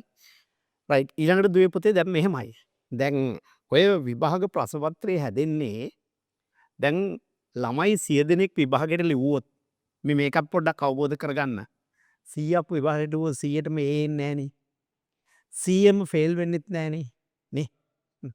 සමහර වෙලාවට ඇතැම් විට මේකෙන් නිකන් සාමාන්‍ය මේ ප්‍රශ්න පත්‍ර හදන්නේ ඔන්න මේකෙන් බොහෝ විට 30ක් විතර ෆේල්. F 30ක් විතර F. ඊට පස්සේ සාමාන්‍යයෙන් එන්නේ ඒ කිට්ටුව තමයි 30ක් 28ක් F. එතකොට තව මේ තව 25ක් විතර S. හරි. ඊට පස්සේ 20ක් විතර මේක S. මේක C. හරි. මේ 10ක් විතර B. 25 45යි 30යි 55 75 85යි හරි. මේකත් සෝරි 15ක් විතර. 10ක් විතර A. ඔන්න ඔහොම තමයි හැදෙන්නේ. විභාගෙ ලිව්වහම 100 දෙනෙක් ලිව්වොත් 30 දෙනෙක් විතර ෆේල් වෙනවා. F. හරි? 25ක් විතර ෆේල් වෙනවා. ඒ කියන්නේ ලකුණු 40ට අඩුයි. ඒතර 25ක් විතර දැන් මේ හරිය වැඩි. හැබැයි ඒ ගන්න සංඛ්‍යාවත් අඩුයි. ඒ නිසා ප්‍රශ්න පත්‍රයේ තියෙන දුකත මම අවුරුදු 23ක් විතර පිළිතුරුපත් ඇගේ මණ්ඩලයක ප්‍රධාන පරීක්ෂක හැටියට වැඩ කරලා තියෙනවා. ප්‍රශ්න පත්‍ර හදනකොට ඕකේ ලේසි ප්‍රශ්න දෙකක් විතර තියෙනවා. ඒ අඩු ගානේ මෙන්න මේ ගොඩට යන්න. හරි? අවරේජ් ප්‍රශ්න තව ටිකක් තියෙනවා. ඒ මේවට යන්න. අමාරු ප්‍රශ්නයක් දෙකක් තියෙනවා. ඒක කරන්න මෙන්න මේ ගන්න ළමයි විතරයි. දැන් බොහෝ පන්තිවල උපකාරක පන්තිවල විශේෂයෙන් ඔය මේ අමාරු ගණන් වලට යන්නේ නැහැ. එතකොට ළමයින්ට අමාරුයි වගේ දැනෙනවා. දැන් ඔන්න අපි සමීකරණ උතනින් නැවැත්තුවා. දැන් අර මං ගිය සැරේ වලේ වැටෙනකොට මොලේට ලාභයි කියන ගාන දුන්නේ නැත්නම් ඔයාලට ඒ ගානේ අමාරුව තේරෙන්නේ නැහැ. නේ? අපිට නොදී යන්න තිබ්බනේ ඔන්න. පැහැදිලිද? නොදී එහෙමනම් යන්න තිබ්බා. ඒතර විභාගයට ගියාම හැබැයි අර මේ ඒකක් ගන්න ළමයාට විතරක් උත්තර ලියන්න පුළුවන් ප්‍රශ්න කීපකුත් ඕකේ තියෙනවා. ඒතර ඔයාලා අපි මේක උගන්වන්නේ ඒ එකටනේ. ඒ නිසා ඔයාලා හැබැයි මේකට මේ ඒ ළමයාට විතරක් ලියන ප්‍රශ්නේ හොඳ thinking power එකක් එක්ක හොඳ ටිකක් උඩින් පේන දෙයට වඩා නිකන් එහාට චුට්ටක් හිතන්න පුළුවන් වෙන්න ඕන. උඩින් පේන උඩින් පල්ලෙන් බැලුවාම හිතෙන දෙයක් තියෙනවනේ. ඊට එහා චුට්ටක් නිකන් අපිට මේ පොඩ්ඩක් හිතෙන්න ඕන. අන්නේ සිතීමේ හැකියාව ක්‍රමයෙන් වැඩි කරගන්න ඕන. හරි? දැන් ප්‍රශ්නේ බැලුමට නිකන් දැන් මෙහෙම ඕන මම දැක්කා මේ එක තැනක මෙන්න මෙහෙම ප්‍රශ්නයක්. හරි? කොල්ල 3 දෙනෙක් මේ පොඩි මම කමන්නේ වචනේ පාවිච්චි කරාට ඒකම තමයි ගෙත් තිබුණේ. පොඩි ආතල් එකක් ගමු කියලා මේ හෝටලයකට යලු කාමරයක් බුක් කරලා. එතකොට කාමරේට රුපියල් 30000යි. හරි? කැමරත් එක්ක. දැන් මෙයාලා 3 දෙනා 10 දීලා 30000 ගෙව්වා කවුන්ටරේට. ගෙව්වහම මේක සමහරව දැකලත් ඇති. ගෙව්වහම මේ පස්සේ මේ කවුන්ටරේ හිටපු කෙනා එයාට වැරදිලා. ඇත්තටම ඒ දුන්නු කාමරේ 25000යි ගාන. 30000 කාමරයක් නෙමෙයි යාලට දීලා තියෙන්නේ. 25000 කාමරේට මෙයා 30000 කය කළා. ඒ නිසා රුපියල් 5000 රිෆන්ඩ් කරන්න එපා. අපහු දෙන්න එපා දැන්. ඒ නිසා ආයතනයේ වැඩ කරන රූම් බොයි කෙනෙක් අත නැත්නම් අපි සිස්ටම් මැනේජර් කෙනෙක් අත රුපියල් 5000 දීලා යවුවා කවුන්ටරේ. මෙයා කරේ මේ රුපියල් 5000 ගෙනියන රූම් බොයි කියමුකෝ. හිතුවලු දැන් මේ 5000 දුන්නාට මේ 3 දෙනාට මේක බෙදා ගන්නත් බෑ. ඒ නිසා මම මේකෙන් 2000ක් තියාගෙන 3000ක් දෙන්න. ඒතර 10000 බෙදා ගන්න පුළුවන් නේ කියලා. ඒතර අර රූම් බොයි රුපියල් 2000ක් සාක්කුවේ දාගෙන හොරාට රුපියල් 10000 ගෙනින් දුන්නා. දැන් ඒතර 10000 3 දෙනා දුන්නා 30000ක්. දැන් ආපහු 10000 ලැබුණා. එතකොට මේ ඇත්තටම යාලා 9000 ඉන්නේ දුන්නේ නේ. ඒතර 9000 ගානේ 3 දෙනා දුන්නා 27000ක්. අර රූම් බොයි සාක්කුවේ දාගත්ත 2000ක්. එතකොට 29000යි. ඉතුරු 1000ට මොකද වුනේ කියලා අහුවොත්. නේ. දැන් ඉතුරු 1000ට මොකද වුනේ දැන් 10000 අපහු ලැබුණා. එහෙනම් දුන්නේ 9000යි. 9000 ගානේ 3 දෙනාගේ 27000යි. රූම් බොයි හොරට ගත්ත 2000යි. ඒතර 29000යි. ඉතුරු 1000ට මොකෝ වුනේ කියලා මං ඔයාලගෙන් ඇහුවොත්. හරි? දැන් මොකක්ද උත්තරේ? ඔතන දැන් ඔය ප්‍රශ්නේ අහපු විදිහේ චුට්ට මං උත්තර දෙන්න යන්නේ නැහැ. උත්තරේ හොයාගන්න කොහෙන් හරි. හරි? ඒතර උත්තරේ හොයාගන්න ඕන. නිකන් ඇතැම් දේවල් සමහරලාට අපිට හිතෙනවා මේක හරි. ඔගේ නිකන් හරිද වගේත් නේ. ඕකේ දැන් ඔය මම ප්‍රශ්නේ අහපු විදිහයි පොඩ්ඩක් වැරදි. ඒක මම පොඩි දවුවක් ඔන්න කළා. හැබැයි අපිට හිතෙනවා නිකන් එහෙම එකක් තියෙනවා නේ. දැන් අර හෝටලයකට ගියාලු වගේ එක්කෙනෙක් මේ මොන හරි කාලා වතුර එකක් හරි බීලා එන්නේ. එයා ඇහුවලු මාළු පාන් කීයද? රුපියල් 50යි කිව්වා. දැන් රෝල් එකක් කීයද කිව්වා රුපියල් 50යි කිව්වා. මෙයා මාළු පාන් එකක් ඉල්ලගෙන මේසෙම වාඩි වෙලා කණ්ඩ වගේ ලෑස්ති වෙලා ඊට පස්සේ මාළු පාන් එකක් ගෙනල්ලා ආපහු අර මුදලාලට දීලා රෝල් එකක් ඉල්ල ගත්තලු. ඉලෙන එක කෑවල්. කාලා දැන් මෙයා යන්න හදනවා නැගිටලා සල්ලි නොදී. ඒතර කවුන්ටරේ හිටපු එක්කෙනා කියනවා පුතා සල්ලි දුන්නේ නැහැ නේ ඔයා. මෙයා කියනවනේ ඉතින් සල්ලි දෙන්න ඕනේ නැහැ නේ. මම මොකටද ඔයාලට සල්ලි දෙන්නේ? නෑ ඔයා කාපු මේ රෝල් එකට. රෝල් එක කෑවනේ. සල්ලි දුන්නේ නැහැ නේ. ඊට පස්සේ මම කිව්වලු නෑ මං රෝල් එක ගත්තේ මං මාළු පාන් එක දීලානේ. ඒවා. ඊට පස්සේ එහෙනම් මාළු පාන් එකේ සල්ලි දෙනවා. ඊට පස්සේ මාළු පාන් එක කෑවේ නැහැ නේ ඔයා අපහු දුන්නේ. නිකන් බලපුවා නිකන් හරි වගේ නේ. අහන විදිය පොඩි ප්‍රශ්න තියෙනවා. ඒ නිසා මේකෙත් මේ චුට්ටක් කර ඒකක් ගන්න ළමයා මෙන්න මේ ගොඩට යන්න හොඳ තින්කින් පව එකක් ඕන.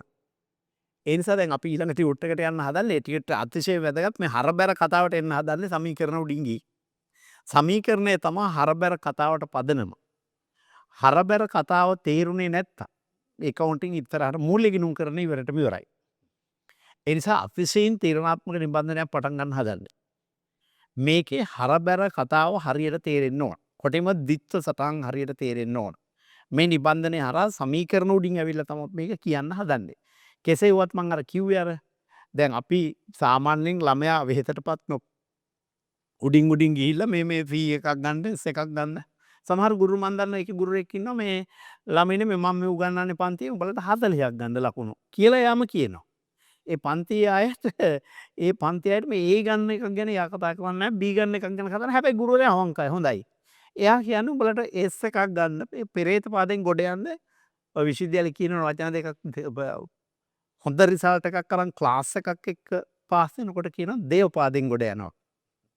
යන්තම් 40ක් අරන් යන්තම් අමාරුවෙන් ගොඩ දා ගන්නවට කියනවා පෙරේත පාදෙන් ගොඩ යනවා. ඒ වගේ නිකන් පෙරේත පාදෙන් ගොඩ යන්න උගන්නන පන්ති තියෙනවා. ඉතින් මේක මේ ඒකක් ගන්න ඉගෙන ගන්න නම් ටිකක් අර හොඳ තින්කින් පහ එකක් ඕන. දැන් මොන අපි සමීකරණ පාඩම ඉවරනේ නේ. මම එදත් අර වලේ වැටෙනකොට මොලේට ලාභයි කිව්වනේ. අද මෙන්න මෙහෙම ගහලියුම් බලන්න ගම ඊළඟ පාඩමට යන්න කලින් බලන්න චුට්ටක් ඔන්න අර මේ ඒකක් ගන්න ළමයින්ට මේ කියන්නේ ඈ. චුට්ටක් එහයින් හිතන්න ඕන දැන්. ඔන්න. හරි. සමීකරණ තමයි. ඔන්න දැන් ප්‍රශ්නයක් දෙනවා. කෙටි ප්‍රශ්න පත්‍රයේ අපි ඔය පාඩම ඔහොම ඉවර කරලා ඔයාලා ඔක්කොම ඔය ගණන් ටික හදලා විභාගෙට ගියා. විභාගෙට ගියාම මෙන්න මෙහෙම ප්‍රශ්නයක් තියෙනවා. ලියා ගන්න බලන්න. ව්‍යාපාරික වර්ෂයේ ආරම්භයේ වත්කම් වර්ෂයේ ආරම්භයේ මුළු වත්කම් වර්ෂයේ ආරම්භයේ වත්කම් රුපියල් ලක්ෂ 8යි.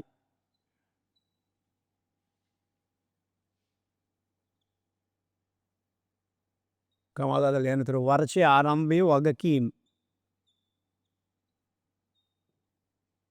රුපියල් ලක්ෂ 3යි.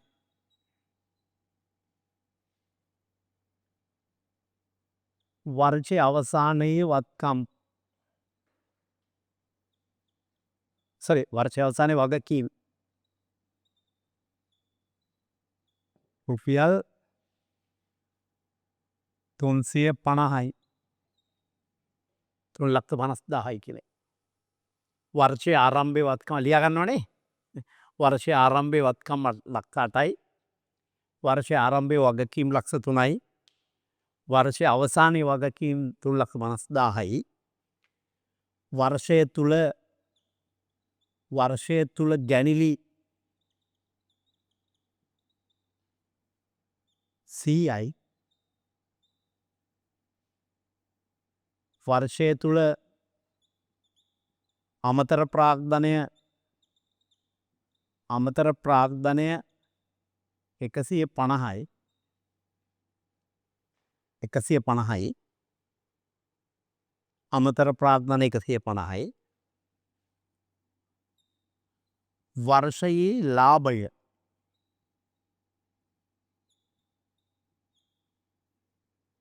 ලාභය 2,80,000යි. වර්ෂයේ ලාභය 2,80,000යි. හරි. ප්‍රශ්නේ තමා වර්ෂයේ අවසානයේ වත්කම් වල වටිනාකම කොපමණද කියලා අහනවා. වර්ෂයේ අවසානයේ වත්කම්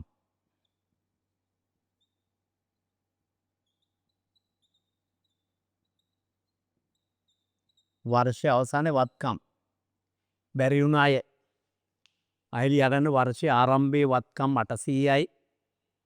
ඔන වර්ෂයේ අවසානයේ වත්කම් දීලා නැහැ. ඒක තමයි අහන්නේ. උත්තරේ ඒක. වර්ෂය ආරම්භයේ වගකීම් 300යි. වර්ෂයේ ආරම්භයේ වගකීම් 350යි. වගකීම් වර්ෂයේ මුලයි අගයි දෙකේම දීලා තියෙනවා. ගැනිලි 100යි අමතර ප්‍රාග්ධන 150යි. ලාභය ඔන්න දීලා තියෙනවා 280යි. අහන්නේ වර්ෂයේ අවසානයේ වත්කම් ප්‍රමාණය. බලන්න හදලා මට උත්තරේ දාන්න chat box එකට දාන්න බා. ඔන්න ලකුණු අර කෙටි ප්‍රශ්න පත්‍රයේ ප්‍රශ්නයක් ලකුණු දෙකේ ප්‍රශ්නයක්. ලකුණු දෙකේ ප්‍රශ්නයක්.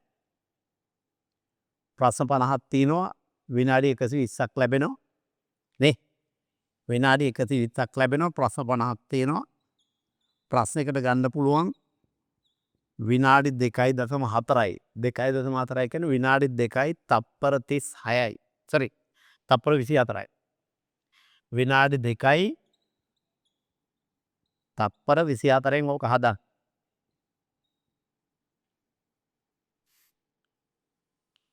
විනාඩි 2යි තප්පර 24න් හදන්න. chat box එකට උත්තරේ දාන්න. වර්ෂය අවසානයේ වත්කම් අහන්න.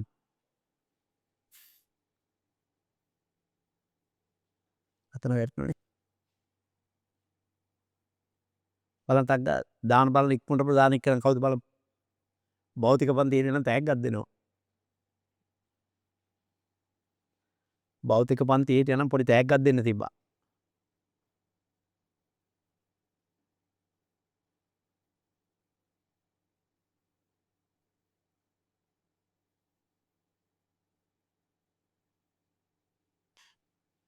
දැන් අර සාමාන්‍යයෙන් අර සම්ප්‍රදායික ගාන නෙවෙයි දැන් ලාභ සමීකරණේ තමයි හදන්න තියෙන්නේ. හැබැයි හොයන්න තියෙන ලාභේ නෙවෙයි වෙන එකක්. ලාභේ දීලා තියෙනවා. එහෙම වෙන්න පුළුවන්. ලාභේ දීලා වත්කම් අහන්න පුළුවන්, වගකීම් අහන්න පුළුවන්, ගැනිලි අහන්න පුළුවන්, අමතර ප්‍රාග්ධන අහන්න පුළුවන්. අනේ මොක ඇහුවත් උත්තරයක් දෙන්න පුළුවන්කම තියෙන්න ඕනේ ඉතින්. ඒ ඔක්කොම ඇයි ඒක වර්ෂය වත්කම් අහන්න පුළුවන්, වගකීම් අහන්න පුළුවන්. නේ සුද්ධවත්කම් අහන්න පුළුවන්, ලාභය අහන්න පුළුවන්, ගැනිලි අහන්න පුළුවන්, අමතර ප්‍රාග්ධන අහන්න පුළුවන්.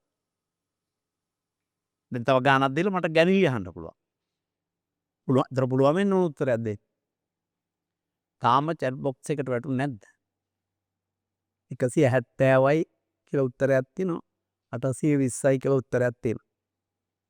170 820යි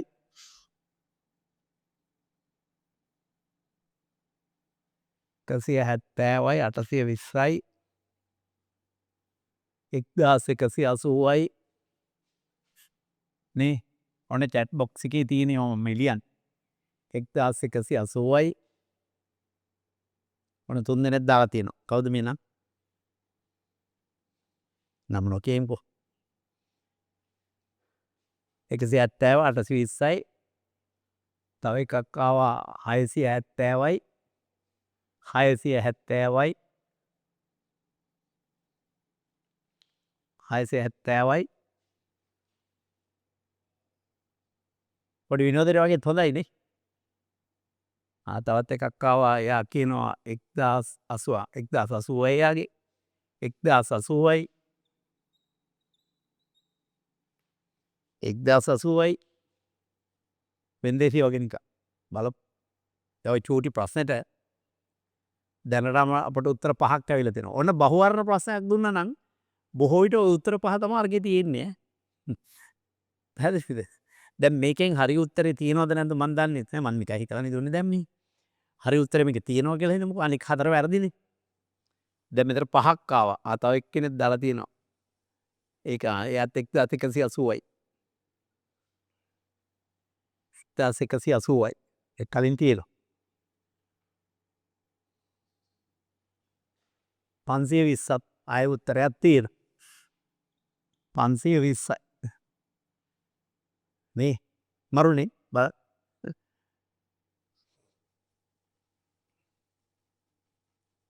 දැන් අන්න අර මොන වුණත් දැන් මේකෙන් කලබල වෙන්න කම්පා වෙන්න එපා.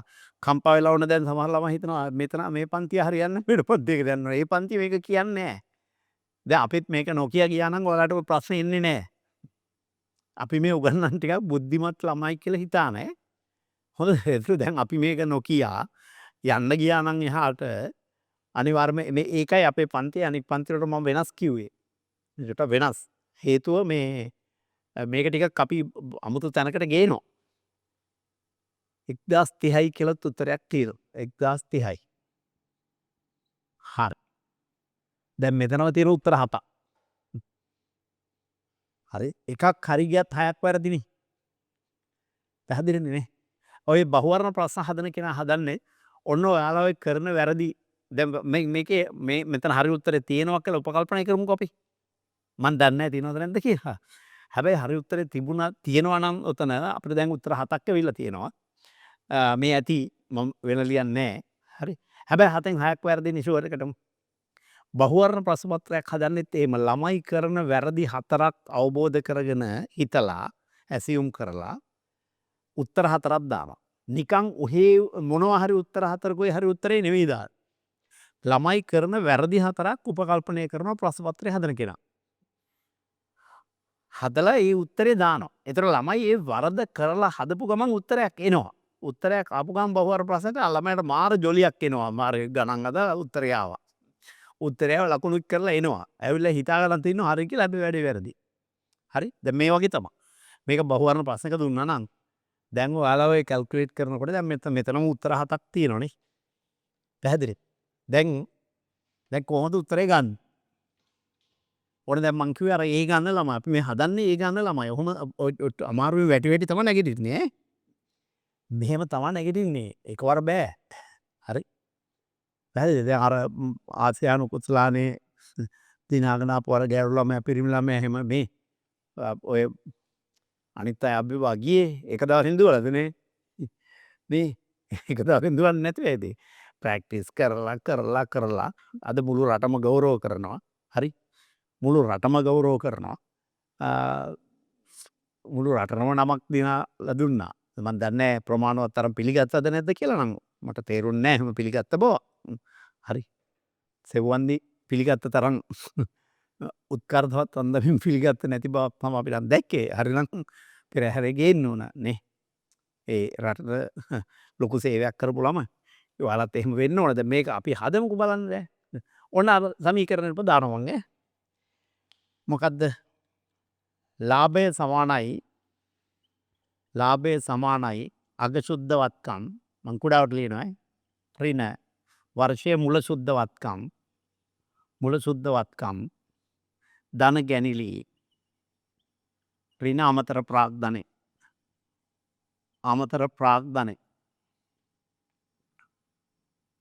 හරි මේක හදපුවාම අපට ලාභයනේ එන්නේ ඒක දීලා තියෙනවා 280යි කියලා අපිට එන්න ඕනේ 280ක උත්තරයක් හරි පැහැදිලිද ඔන්න වර්ෂයේ අග සුද්ධවත්කම් නම් වර්ෂයේ මුල සුද්ධවත්කම් නම් හොයාගත්ත හැකි ඕකේ. ඔන්න දැන් වර්ෂයේ මුල වත්කම් තියෙනවා. වර්ෂයේ මුල වගකීම් තියෙනවා. වර්ෂයේ මුල වත්කම් තියෙනවා 800යි. වර්ෂයේ මුල වගකීම් තියෙනවා 300යි. වත්කම් වලින් වගකීම් වලට වර්ෂයේ මුල සුද්ධවත්කම් වෙනවා 500යි. වර්ෂයේ මුල සුද්ධවත්කම් වන්න 500යි. පැහැදිලිද? ඒ පැහැදිලිනේ. ඒක දන්න එකනේ. වර්ෂයේ ආරම්භයේ වත්කම් තියෙනවා වර්ෂයේ ආරම්භ වගකීම් තියෙනවා. වත්කම් වල වත්කම් වල සුද්ධ වත්කම් 500යි කියලා එනවා. වර්ෂයේ අවසානයේ සුද්ධ වත්කම් වලට හොයාගන්න බෑ. මොකද වගකීම් තිබුණාට වත්කම් නැහැ. නේ? වගකීම් ටික තියෙනවා හැබැයි වත්කම් නැහැ. එහෙනම් මට ඒක හොයාගන්න බෑ. මෙතන ගැනිලි දීලා තියෙනවනේ. ගැනිලි 100යි. අමතර ප්‍රාග්ධනය දීලා තියෙනවනේ 150යි. නේ? දැන් මේ ටික ඔක්කොම සුළු කරපුවාම උත්තරේ එන්න ඕන 280යි ඔන්න. ලාභය 280යි කියලා දීලා තිනවා. මේ ටික ඔක්කොම සුළු කරලා ආපුවම උත්තරේ 280ක් එන්න ඕන. හරිද? දැන් එතන ධන 280ක් එන්න ඕන. ලාභයක් නේ තියෙන්නේ. ධන 280යි. ඕන දැන් මේ දෙක සුළු කරපුවාම මේ දෙකේ අඩුවක් නැහැ. මෙතන ඍණ 50ක් තියෙනවා. එකගයි මෙතන ඍණ 50ක් තියෙනවා. ඔතන ඍණ 50ක් නම් හා මෙතන සුද්ධවත්කම් වල වෙනස කීයක් තියෙන්න ඕනද? ඍණ 50ත් කපාගෙන ගිහින් ධන 280ක් එන්න ඕන. ඍණ 50ත් කපාගෙන ගිහින් ධන 280ක් එන්න ඕන. හරි? ඍණ 50 කපාගෙන ගිහින් ධන 280ක් එන්න නම් 330ක් මෙතන තියෙන්න එපේ ධන. නේ? 330ක් තිබුණොත් ඍණ 50ක් ගියාම 280 වෙනවා. එහෙනම් ඔන්න මෙතන වර්ෂයේ මුල හා වර්ෂයේ අග සුද්ධවත්කම් අතර වෙනස 330යි. විය යුතුයි. අන්න ධන 330යි ඍණ 50යි ගත්තාම 280 වෙනවනේ. හරිනේ? උත්තරේ නෙමෙයි තාම ඈ. පැහැදිලිනේ? එතකොට ඔන්න එහෙනම් මේකෙන් මේක අඩු කරපුවාම 330ක් එන්න ඕන. ඔන්න රිවර්ස් යන්නේ දැන්. මේකෙන් මේක අඩු කරපුවාම 330ක් එන්න නම් මේකට වඩා මුල සුද්ධවත්කමට අග සුද්ධවත්කම් 330ක් වැඩි වෙන්න ඕන. මේකෙන් මේක අඩු කරපුවාම අග සුද්ධවත්කම වලින් මුල සුද්ධවත්කම අඩු කරපුවාම 330ක් එන්න ඕන. එහෙනම් මෙතන අඩු කරන්නේ 500යි කියලා අපි දන්නවා. එහෙනම් මෙතන කීයක් තියෙනවද? 830ක් තියෙන්න ඕන. උත්තරේ ඒක නෙමෙයි ඈ. එහෙනම් වර්ෂයේ අග සුද්ධවත්කම් 830යි. වර්ෂයේ අවසානයේ සුද්ධවත්කම් 830යි. එකගනේ? ඔතන හරිනේ. right. අන්න දැන් වර්ෂයේ මුල වත්කම් අපට දීලා නැහැ. ඔන්න වර්ෂයේ අග වත්කම් දීලා නැහැ. ඒක තමයි හොයන්න කියන්නේ ඔතන. වර්ෂයේ අග වත්කම් දීලා නැහැ. මේක අපිට හොයන්න කියනවා. හැබැයි වගකීම් දීලා තියෙනවා. 350යි කිය. මේ වගකීම් 350යි කියලා දීලා දෙනවා. අන්න දැන් මේ සුද්ධවත්කම් උත්තරේ අපි දන්නවා 830යි. 830යි මෙතන. නේ? මෙතනින් හොයාගත්තනේ 830. වර්ෂයේ අග සුද්ධවත්කම් 830යි. එහෙනම් දැන් අන්න වත්කම් ටික හොයන්න. මේ උත්තරෙන් 350ක් අඩු කරපුවම 830ක් එනවා. හවුඩ තියෙන වත්කම් කීයක් වෙන්න ඕනද?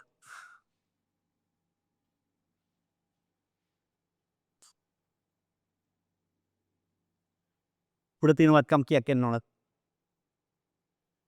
මෙතන තියෙන උත්තරෙන් 350 අඩු කරපුවාම මේක එනවා. එහෙනම් මේකට මේ අඩු කරපු 350 එකතු කළොත් මේ උත්තරේ එනවා. කීයද එන්නේ? 1180යි. අන්න මෙතන කියපු අයගෙන් මේ 1180 දුන්නු අය හරි. අනිත් ඔක්කොම උත්තර වැරදි. 1180 සසිදු හරි. CKR රාජ කරුණා හරි. අන්තිමට දීපසිකා හරි නේ. ඒ අය හරි. හැබැයි අනිත් අයට පොඩි අනන්තා චුට්ටක් එහාට හිතන්න ඕන. ඔන්න ඔය විදිහේ ප්‍රශ්නත් හදාගෙන හදන්න පුළුවන් නම් මාර තේරෙනවා ඈ. ඉස්සරහ ටියුෂන් පන්තියක් කරන්නත් පුළුවන් කැම්පස් ගිහිල්ලා ඇවිල්ලා. හිතලා ඔය වගේ ගානක් හදනවා. ඔය වගේ ගැණිලි දීලා නැති ගානක ගැණිලි හොයන ගානක් හදලා හදාගන්න හිතලා හදලා. ළමයි අය මාර තැනකට එහෙමනම්. හරි. ඔන්න දැන් අපි මේකත් හරි. ඒ නිසා ප්‍රශ්නේ අහන්නේ ඔහොම වෙන්න පුළුවන්. ඉතින් දැන් කොහොමද ඔයාලට මේ වෙන්නේ? ප්‍රැක්ටිස් වෙන්න ඕන තව. මේ වැඩේ මෙතනින් ඉවරද නැහැ? දැන් ස්වාධීන අභ්‍යාස ටික තනියම කරනවා. අන්න ඒතර ප්‍රැක්ටිස් වෙනවා ටික. ඒතර අපි කලින් කලට පොඩි කෙටි ක්විස් නැත්නම් පොඩි කෙටි පේපර්ස් දෙනවා. හරිද? ඔක අමතක වෙන්න දීලා බෑ. දැන් සමීකරණ ඕන ඉවරයි. පළවෙනි මාතෘකාව නම් පස්සේ විභාගයේ කිට්ටුව පාඩම් කළත් ඇති වෙයි. හරි? පළවෙනි නිබන්ධනයේ විභාගයේ කිට්ටුව දෙකක් පාඩම් කරන්න. ඒතර ඇති වෙයි. හැබැයි දෙවෙනි නිබන්ධනේ එහෙම බෑ. දෙවෙනි නිබන්ධනේ දැනුම එකතු වෙවි යන්න ඕන. ඒතර දෙවෙනි නිබන්ධනේ අමතක කරලා බෑ. ඒක කලින් කලටම මතක් කරන්න ඕන. අමතක වෙන්න දෙන කලින් ඉතින් ඔය ස්වාධීන අභ්‍යාස ටික කරන්න. ඔය හදපු ටියුට් එක ඔයාලට වැඩක් තියෙනවා. ඔයාලා ඔය ටියුට් එකේම ගානක් දෙකක් අරන් මාසයක් විතර ඇරලා එකක් හදන්න. තව මාසයක් විතර එකක් කරලා ඒ ගානක් අරන් හදන්න. හදපු ගානක් හැදුවට කමක් නැහැ. මොකද මාසයක් යනකොට ඔයාලට කමතක වෙනවා. තනියම හැදුවම හරි පාස් පේපර් එකක් අරන් ගානක් හදන්න. පාස් පේපර්ස් ටික දැම්ම එකතු කරගන්න. එහෙම තමයි මේක ගොඩ දාගන්න වෙන්නේ. ඒතර අපි පේපර්ස් දෙනවා. ඒව පුහුණු වෙයි. අන්තිම විභාගයේ කිට්ටුව අපි නේ රිවිෂන් වගේ පේපර්ස් දෙනවා. ඒතර ඒවා තනියම ලියන්න ඕන. අන්න ලියනකොට එහෙම තමයි මේක හැදිලා එන්නේ මේක ගන්න විදිහක් තියෙනවා. ඒ එකක් ගන්න විදිහක් තියෙනවා. මේක ලස්සනට කතා කළාට ටික්ටොක් කළාටම මේ ළමයෙකුට ඒකක් ගන්න උගන්වන්න බෑ. හරි? ඒක ටිකක් අමාරු වැඩක්. හරි. එහෙනම් අපි මෙතනින් ඕක නවත්තමු. මොන තව පොඩි දෙයක් අන්තිමට නිකන් හිතලා දැම්ම ඈ. ළඟ පේනවට වඩා චුට්ටක් දුර බලන්න කියලා මේ කිව්වේ. දීගාය පුතාට කිව්වේ ඒක. නේ පුතා ළඟ බලන්න එපා දුර බලන්න කියලා. ඒ වගේ ටිකක් උඩින් මත්තෙන් හිතෙන දෙයට වඩා නේ අර දුන්නේ 27000යි නාක්කේ දාලා 2000 මොකද උනේ කියලා දැන් ඔය අතරේ උත්තරේ ගන්න ඈ හිතලා.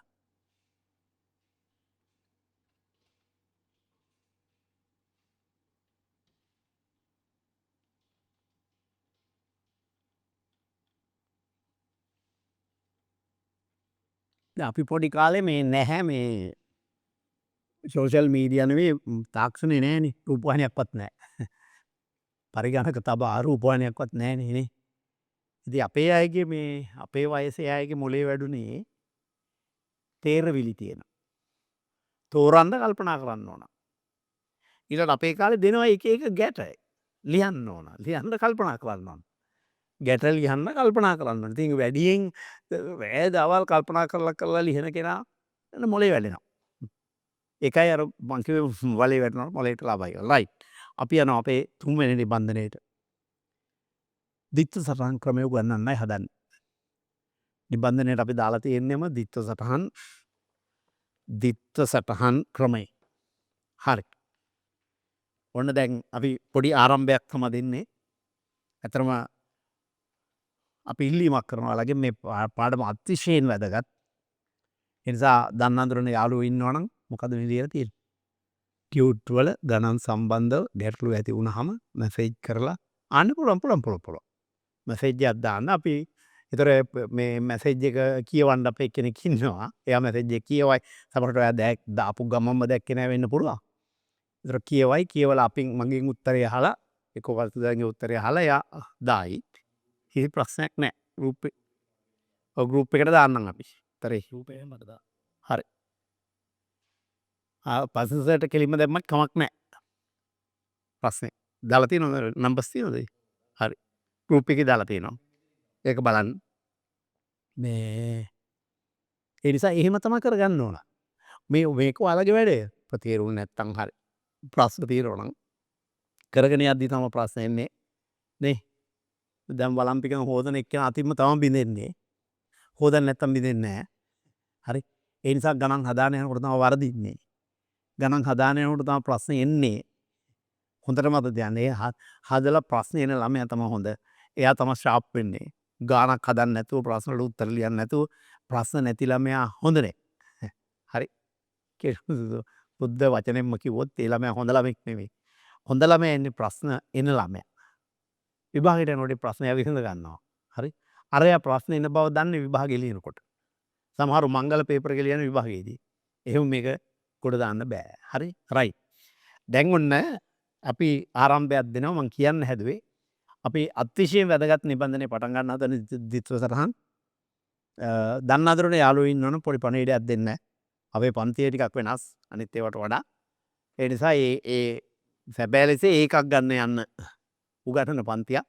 ඒ නිසා දන්න අඳුරන අයට කියනවා අපි අලුත් ඒකකේ පටන් ගන්නවා. මේ අපි යාලා මේ සතියේ මුලදීම පන්තියට බැඳුනොත් අපට නිබන්ධනය වන්න හැකියාවක් තියෙනවා. ඒ නිසා මේ නිබන්ධනය එවන්න නම් අතර පන්තිට ඇතුළත් විය යුතුයි. හරි.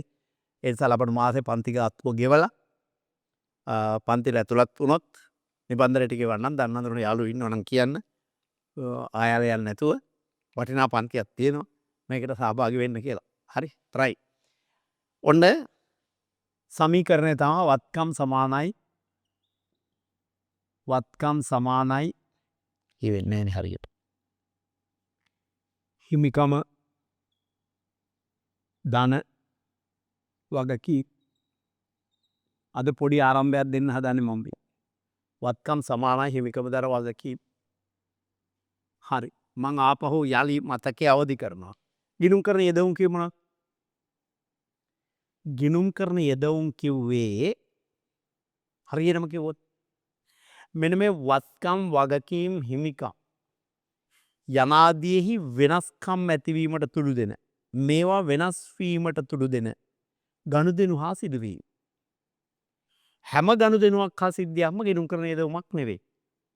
කිසියම් ගනුදෙනුවක හෝ සිද්ධියකින් මෙන්න මේ වත්කම් හිමිකම් වගකීම් වෙනස් වෙනවා නම් අන්න ඒ ගනුදෙනු හා සිද්ධීම් විතරයි අපි ගිණුම් කරන යෙදවුම් කියලා කියන්නේ. ඕක අපි කලින් කියලා තියෙනවා.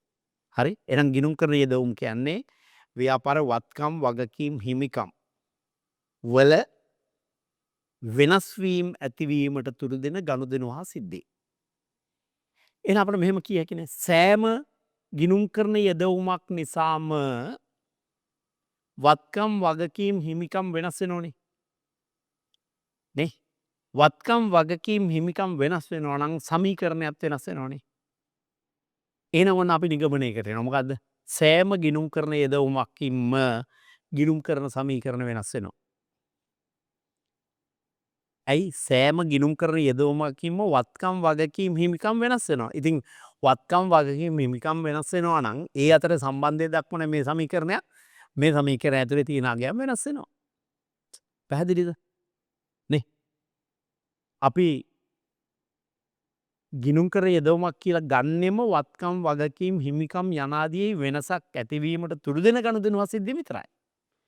යම් ගනුදෙනුවක සිද්ධියකින් දැන් අපි කිව්වා අපේ මේ ආයතනයේ මේ මේසේ ගෙනිහින් පිටිපස්සෙන් තිබ්බට සිද්ධියක් නම් තමා. හැබැයි වත්කම් වල වටිනාකම වෙනස් වෙන්නේ නැහැ නේ. අනේ වත්කම් වගකීම් හිමිකම් අනාදී මූල්‍ය වටිනාකම වෙනස් වීමට තුඩු දෙන ගනුදෙනුවක සිද්ධියක් විතර අපි ගිණුම් කරන යෙදවුමක් කියලා ගන්නෙ.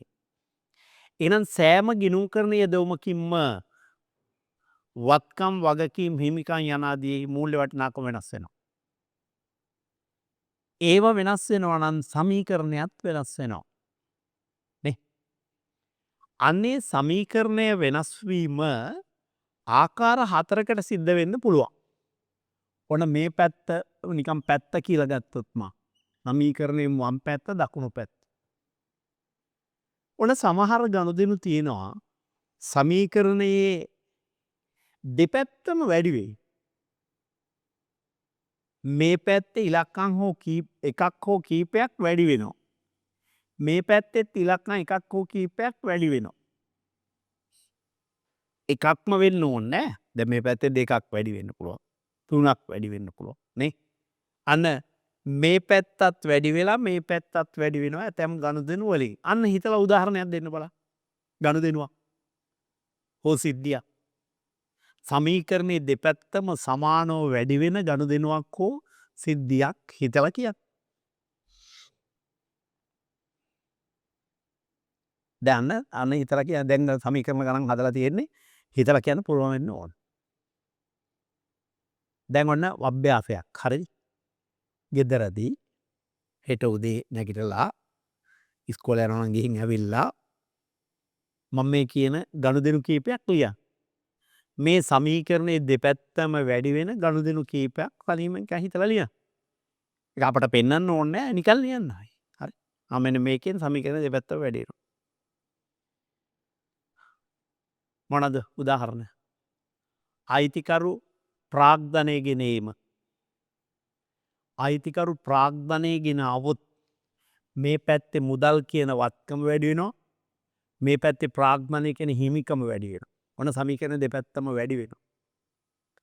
ණයට භාණ්ඩ ගත්තොත් මේ පැත්තෙන් තොගේ කියන වත්කම වෙනස් වෙනවා වැඩි වෙනවා. මේ පැත්තෙන් ණය හිමිව කරන වගකීම් වැඩි වෙනවා. බැංකු ණයක් ලැබුණොත් මේ පැත්තේ මුදල් කියන වත්කම වැඩි වෙනවා. මේ පැත්තේ බැංකු ණය කියන වගකීම් වැඩි වෙනවා.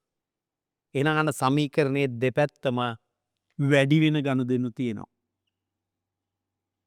දෙවෙනි වර්ගය සමහර ගනුදෙනු තියෙනවා සමීකරණයේ දෙපැත්තම අඩු වෙනවා. මේ පැත්තෙත් ඉලක්කම් එකක් හෝ කීපයක් අඩු වෙනවා. මේ පැත්තෙත් ඉලක්කම් එකක් හෝ කීපයක් අඩු වෙනවා. අන්න දැන් උදාහරණ දෙයක් ගනුදෙනුවක් දෙයක් කියන්න බලන්න.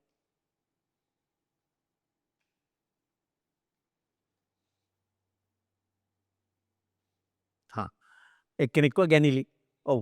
ගැනිලි කරපුවාම මේ පැත්තේ මුදල් හරි බඩු තොගේ හරි අඩු වෙනවා. මුදල් ගැනිලි නම් මුදල් අඩු වෙනවා. භාණ්ඩ ගැනිලි නම් තොගේ අඩු වෙනවා. මේ පැත්තෙන් ප්‍රාග්ධනය අඩු වෙනවා. ගැනිලි අඩු වෙනවා. හරි හිමිකම අඩු වෙනවා.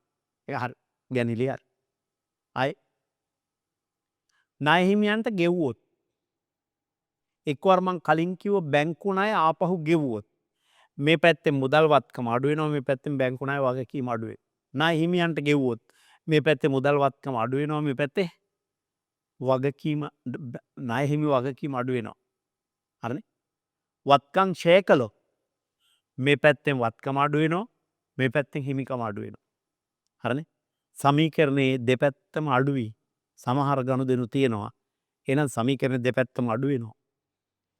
තව සමහර ගනුදෙනු තියෙනවා. හරි?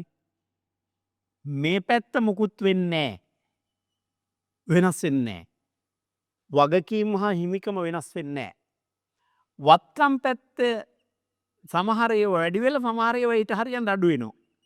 නැත්නම් සමාන වෙන්නේ නැහනේ. මේ පැත්ත වෙනස් වෙන්නේ නැහැ. මේ පැත්තේ ඇතැම් දේවල් එකක් වැඩි වෙලා තව එකක් අඩු වෙනවා. උදාහරණ කියන්න බලන්න ගනුදෙනුව.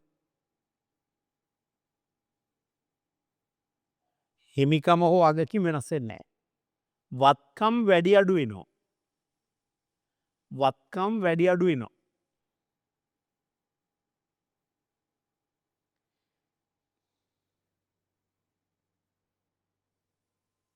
මොනවද? ණයගැතියන්ගේ මුදල් ලැබුණොත්. ඔන්න උදාහරණයක්. ණයගැතියන්ගේ මුදල් ලැබීම. මුදල් වත්කම වැඩි වෙනවා. ණයගැති වත්කම අඩු වෙනවා. නේ? සල්ලි ගෙවලා ලී බඩු ගැනීම. මුදල් වත්කම අඩු වෙනවා. ලී බඩු වත්කම වැඩි වෙනවා. මේ වෙනස් වෙන්නේ නැහැ. අන්න එහෙම ඒ જાතියෙත් ගනුදෙනු කීපයක් හිතලා ලියා. මේ හැම එකටම වැටෙන ගනුදෙනු කීපයක් හිතලා ලියා. හතරවෙනි එක දැන් හිතලා කිය හැකියි. මොකක්ද? හතරවෙනි වෙනස්. වෙනස් වන ආහාර මේ කියන්නේ. මේ පැත්ත වෙනස් නොවි. වත්කම් පැත්ත වෙනස් නොවි. මේ පැත්තේ සමහර ඒවා වැඩි වෙලා සමහර ඒවා අඩු වෙනවා. මේ පැත්ත වෙනස් වෙන්නේ නැත්නම් මේ පැත්තේ මොකක් හරි වැඩි වුණොත් ඊට හරියන්න වෙන මොනවා හරි අඩු වෙනවා. ඒ පැත්තම වැඩි අඩු වෙනවා. හරි? මේ පැත්තේ වෙනසක් නැත්නම් මේ පැත්තෙත් වෙනසක් තියෙන්න බෑනේ. ඒ හින්දා එකක් වැඩි වුණොත් තව මොනවා හරි අඩු වෙනවා. අන්න උදාහරණයක් කියන්න. උදාහරණයක් කියන්න.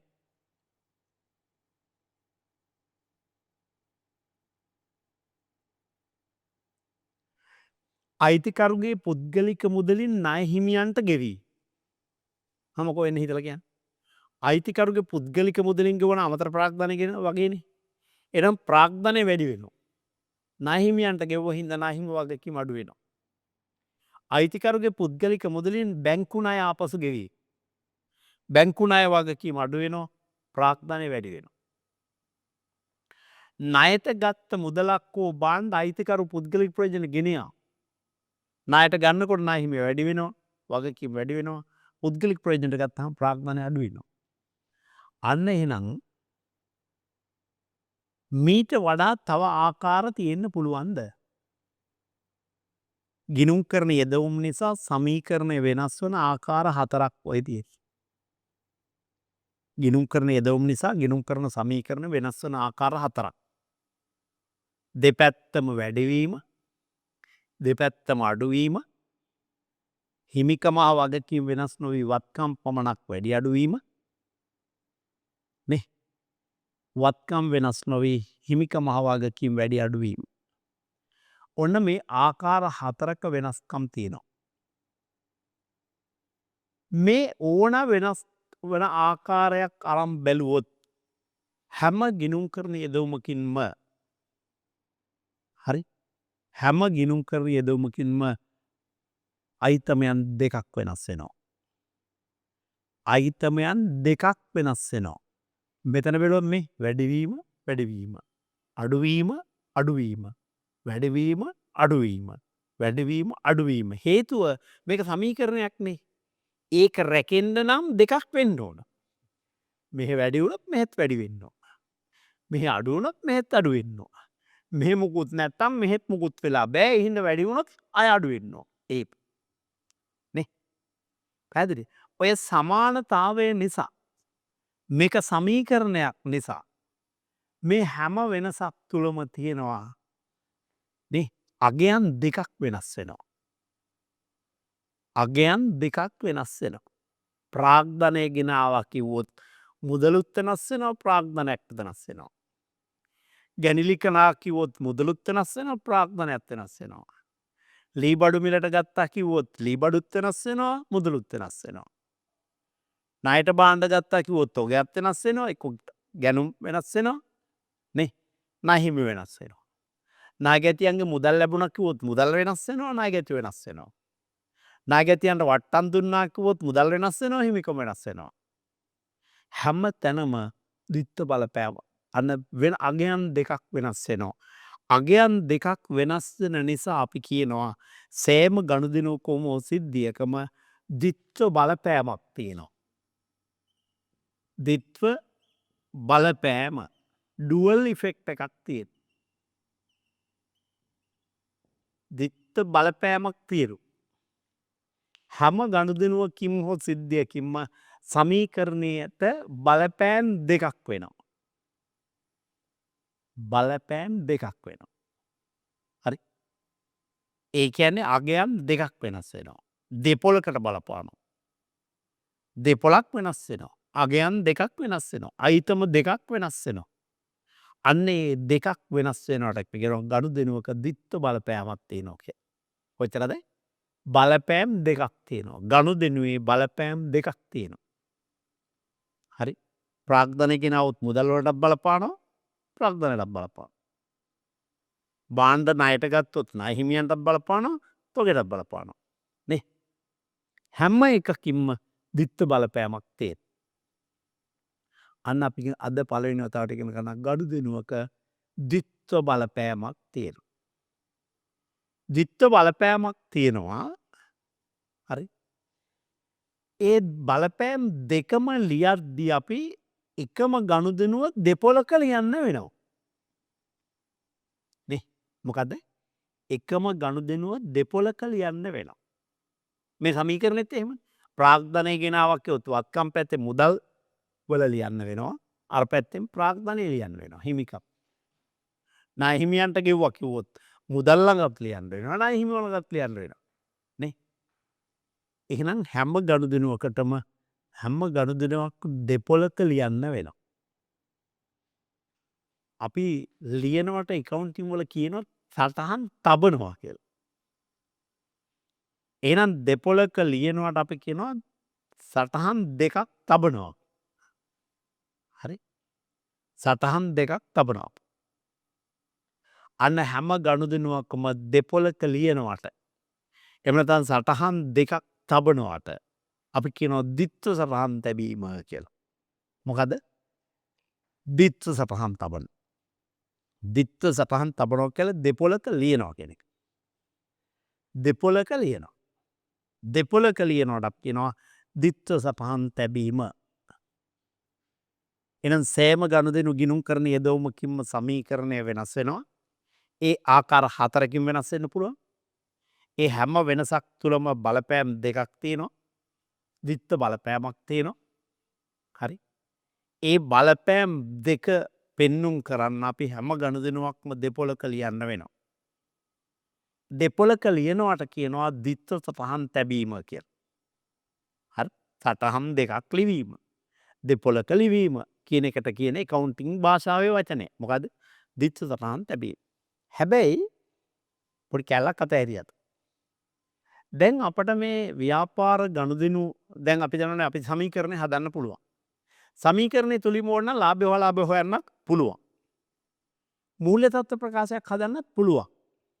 එහෙනම් මූල්‍ය ගිණුම්කරණයේ අවසන් මූල්‍ය ප්‍රකාශන වුණත් සමීකරණය තුලින් හදාගන්න පුළුවන් නේ. අපි පොඩි ලාභ හොලාභ ප්‍රකාශයකුත් හැදුවනේ චූටි එක. අපි මූල්‍ය තත්ත්ව ප්‍රකාශයකුත් හැදුවනේ.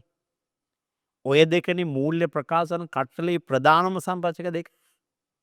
ලාභය හෝ අලාභය පෙන්වන ලාභාලාභ ප්‍රකාශයක්, මූල්‍ය තත්ත්ව පෙන්වන මූල්‍ය තත්ත්ව ප්‍රකාශයක්. ඉතින් ඒ ප්‍රධානම නිමැවුමත් සමීකරණය තුලින් ගන්න පුළුවන් නම් අපට ආයෙ වෙන මොකක්වත් උගෙන ගන්න ඕනේ නැහැ.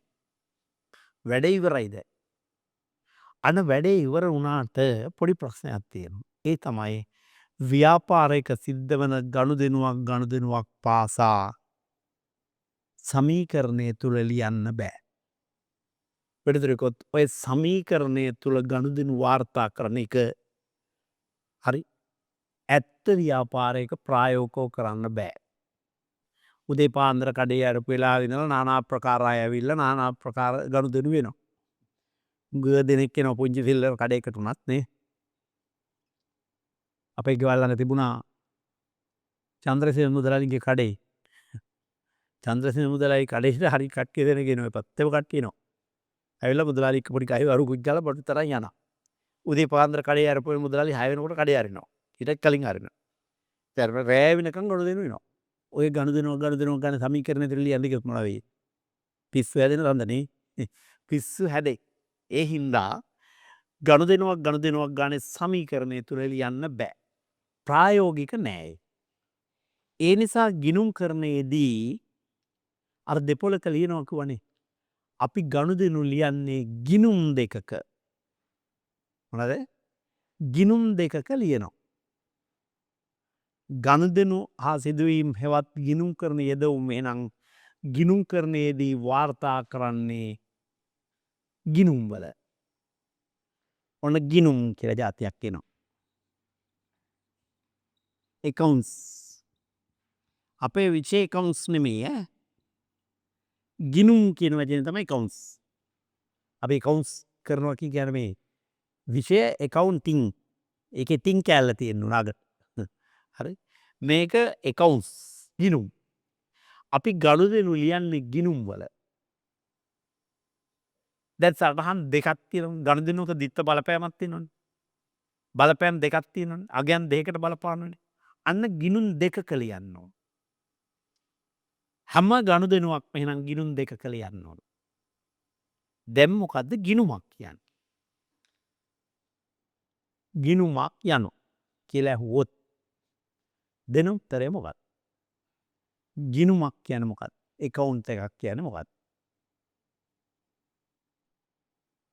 ගිණුමක් කියන්නේ සාමාන්‍ය අපි ගිණුම් කාලච්ඡේදය කියලා එකක් දන්නවනේ.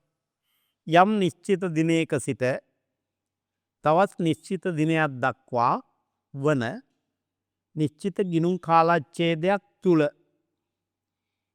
වත්කම් වගකීම් හිමිකම ආදායම් වියදම් ඔන්න ඔය පහ මතක තියෙනවා. මොනවාද? වත්කම් වගකීම් හිමිකම ආදායම් සහ වියදම් වල සිදුවන වෙනස් වීම. මෙන්න මේවායේ සිදුවන වෙනස් වීම මොනවා නිසාද වෙනස් වෙන්නේ? ගනුදෙනු හා සිද්ධීන් නිසා. මේවායේ මූල්‍යමය වටිනාකම් වෙනස් වෙනවා. අන මූල්‍ය වත්කම් වගකීම් හිමිකම් ආදායම් වියදම් යනාදී මූල්‍යමය වටිනාකම් වල සිදුවන වෙනස් වීම. වෙනස් වීම කියන්නේ දෙකයිනේ වෙන්නේ. මොනවාද? මෙතන ලිවි. එක්කෝ වෙන්නේ වැඩිවීමක්. එක්කෝ වැඩිවීම දෙකක්. නැත්තම් අඩුවීම දෙකක්. එක්කෝ වැඩිවීමක් සහ අඩුවීමක්. කොහෙන් ගිහින් පාවිච්චි කරන වචන දෙකයි. වැඩිවීම හරි අඩුවීම. එහෙනම් මේ වෙනස් වෙනවා කියන්නේ අදාළ අයිතමේ වටිනාකම එක්කෝ වැඩි වෙනවා නැත්නම් අඩු වෙනවා. ඔයිට එහා දෙයක් වෙන්නේ නැහැ. එහෙනම් අපි මහා ලොකුවට ගනුදෙනු ගිණුම් වල ලියනවා කියලා මොකද්ද කරන්නේ? අන ගනුදෙනු හා සිද්ධීන් නිසා මේ වත්කම් වගකීම් හිමිකම් ආදායම් වියදම් යනාදීෙහි සිදුවන වෙනස් වීම හෙවත් වැඩිවීම හා අඩුවීම ලියනවා. අනේ වැඩිවීම හා අඩුවීම ලියන්නේ ගිණුම් වල. හරි? ගිණුමක් කියන්නේ මොකද්ද කියලා දැන් මම මේ කිව්වේ. කොහොමද කියන්නේ? යම් නිශ්චිත දිනයක සිට තවත් නිශ්චිත දිනයක් දක්වා වන නිශ්චිත කාලච්ඡේදයක් තුල මොනවාද? යම් නිශ්චිත දිනයක සිට තවත් නිශ්චිත දිනයක් දක්වා වූ නිශ්චිත ගිනුම් කාලච්ඡේදයක් තුළ වත්කම් වගකීම් හිමිකම ආදායම් වියදම් මේ පහ මතක තියෙන්න ඕන. වත්කම් වගකීම් හිමිකම ආදායම් සහ වියදම් යනාදියේ සිදුවන වෙනස් වීම් හෙවත් වැඩිවීම් සහ අඩුවීම් අකණ්ඩව සටහන් කිරීමට යොදා ගන්නා පොදුවේ පිළිගත් ආකෘතියක්. අන්න generally accepted format. පොදුවේ පිළිගත් ආකෘතියක් අපි කියනවා ගිණුමක් කියලා. එහෙනම් මේකට ආකෘතියක් තියෙන්න ඕන. ආකෘතිය කියන වචන අහලා තියෙනවද? ඉංග්‍රීසියෙන් format එක. format එක කියන්නේ. හරි.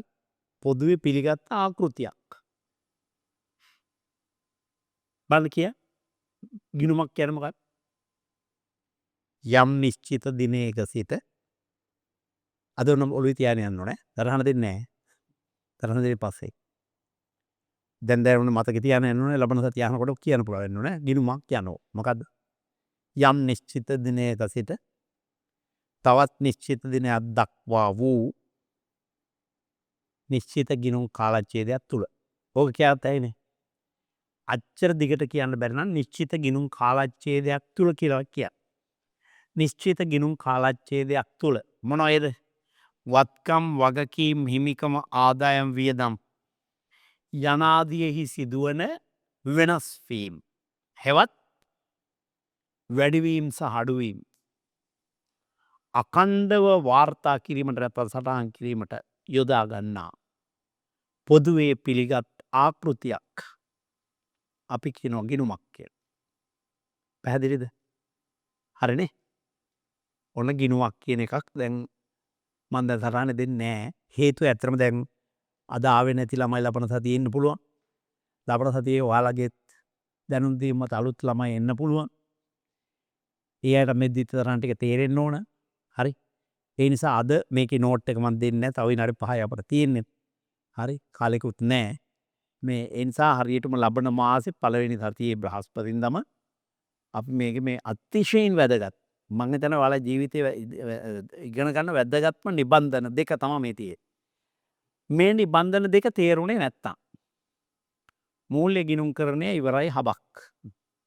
ඉන් එහාට අනාගතයක් නෑ මේක. ඒ නිසා මේක නිදාගෙන TikTok බල කරන්න පුළුවන් දෙයක් නෙවෙයි. මේ වෙනුවෙන් කැප වෙන්න. අපි මේ නිබන්ධන දෙකත් හිමින් සැරේ කරලා කාලෙත් පොඩි වැඩිවීමක් කරන්න ඕන. හරි. විභාගෙත් ඔයාලගේ පැහැදිලි අගෝස්තු වල තියෙනවා. හරි. අගෝස්තු වල විභාගය තියෙනවා. දැන් ඔයාලට අවුරුද්දකුත් මාස 10 තියෙන්නේ ඈ. හරියට. අවුරුද්දකුත් මාස 10 විභාගෙට තියෙන්නේ. ඒ නිසා අවුරුදු දෙක නෑ දැන්. එන විභාගය අගෝස්තු එක ෂෙඩියුල් කරලා තියෙන්නේ. හරි. ඒ හින්දා අපි චුට්ටක් වැඩි වෙලාවකට දාගෙන මේක කරන්න ඕනේ. හැබැයි මේ නිබන්ධන දෙක ඉවර කරගන්න අපිට ටිකක් කල් යනවා. කල් ගියට කමක් නෑ මේක හිමින් හැරේ නිවාඩු පාඩුව 100% නිවැරදිව මේක ඉගෙන ගන්න ඕන. මේ අවබෝධය ඔයාලට හරියටම තියෙන්න ඕන.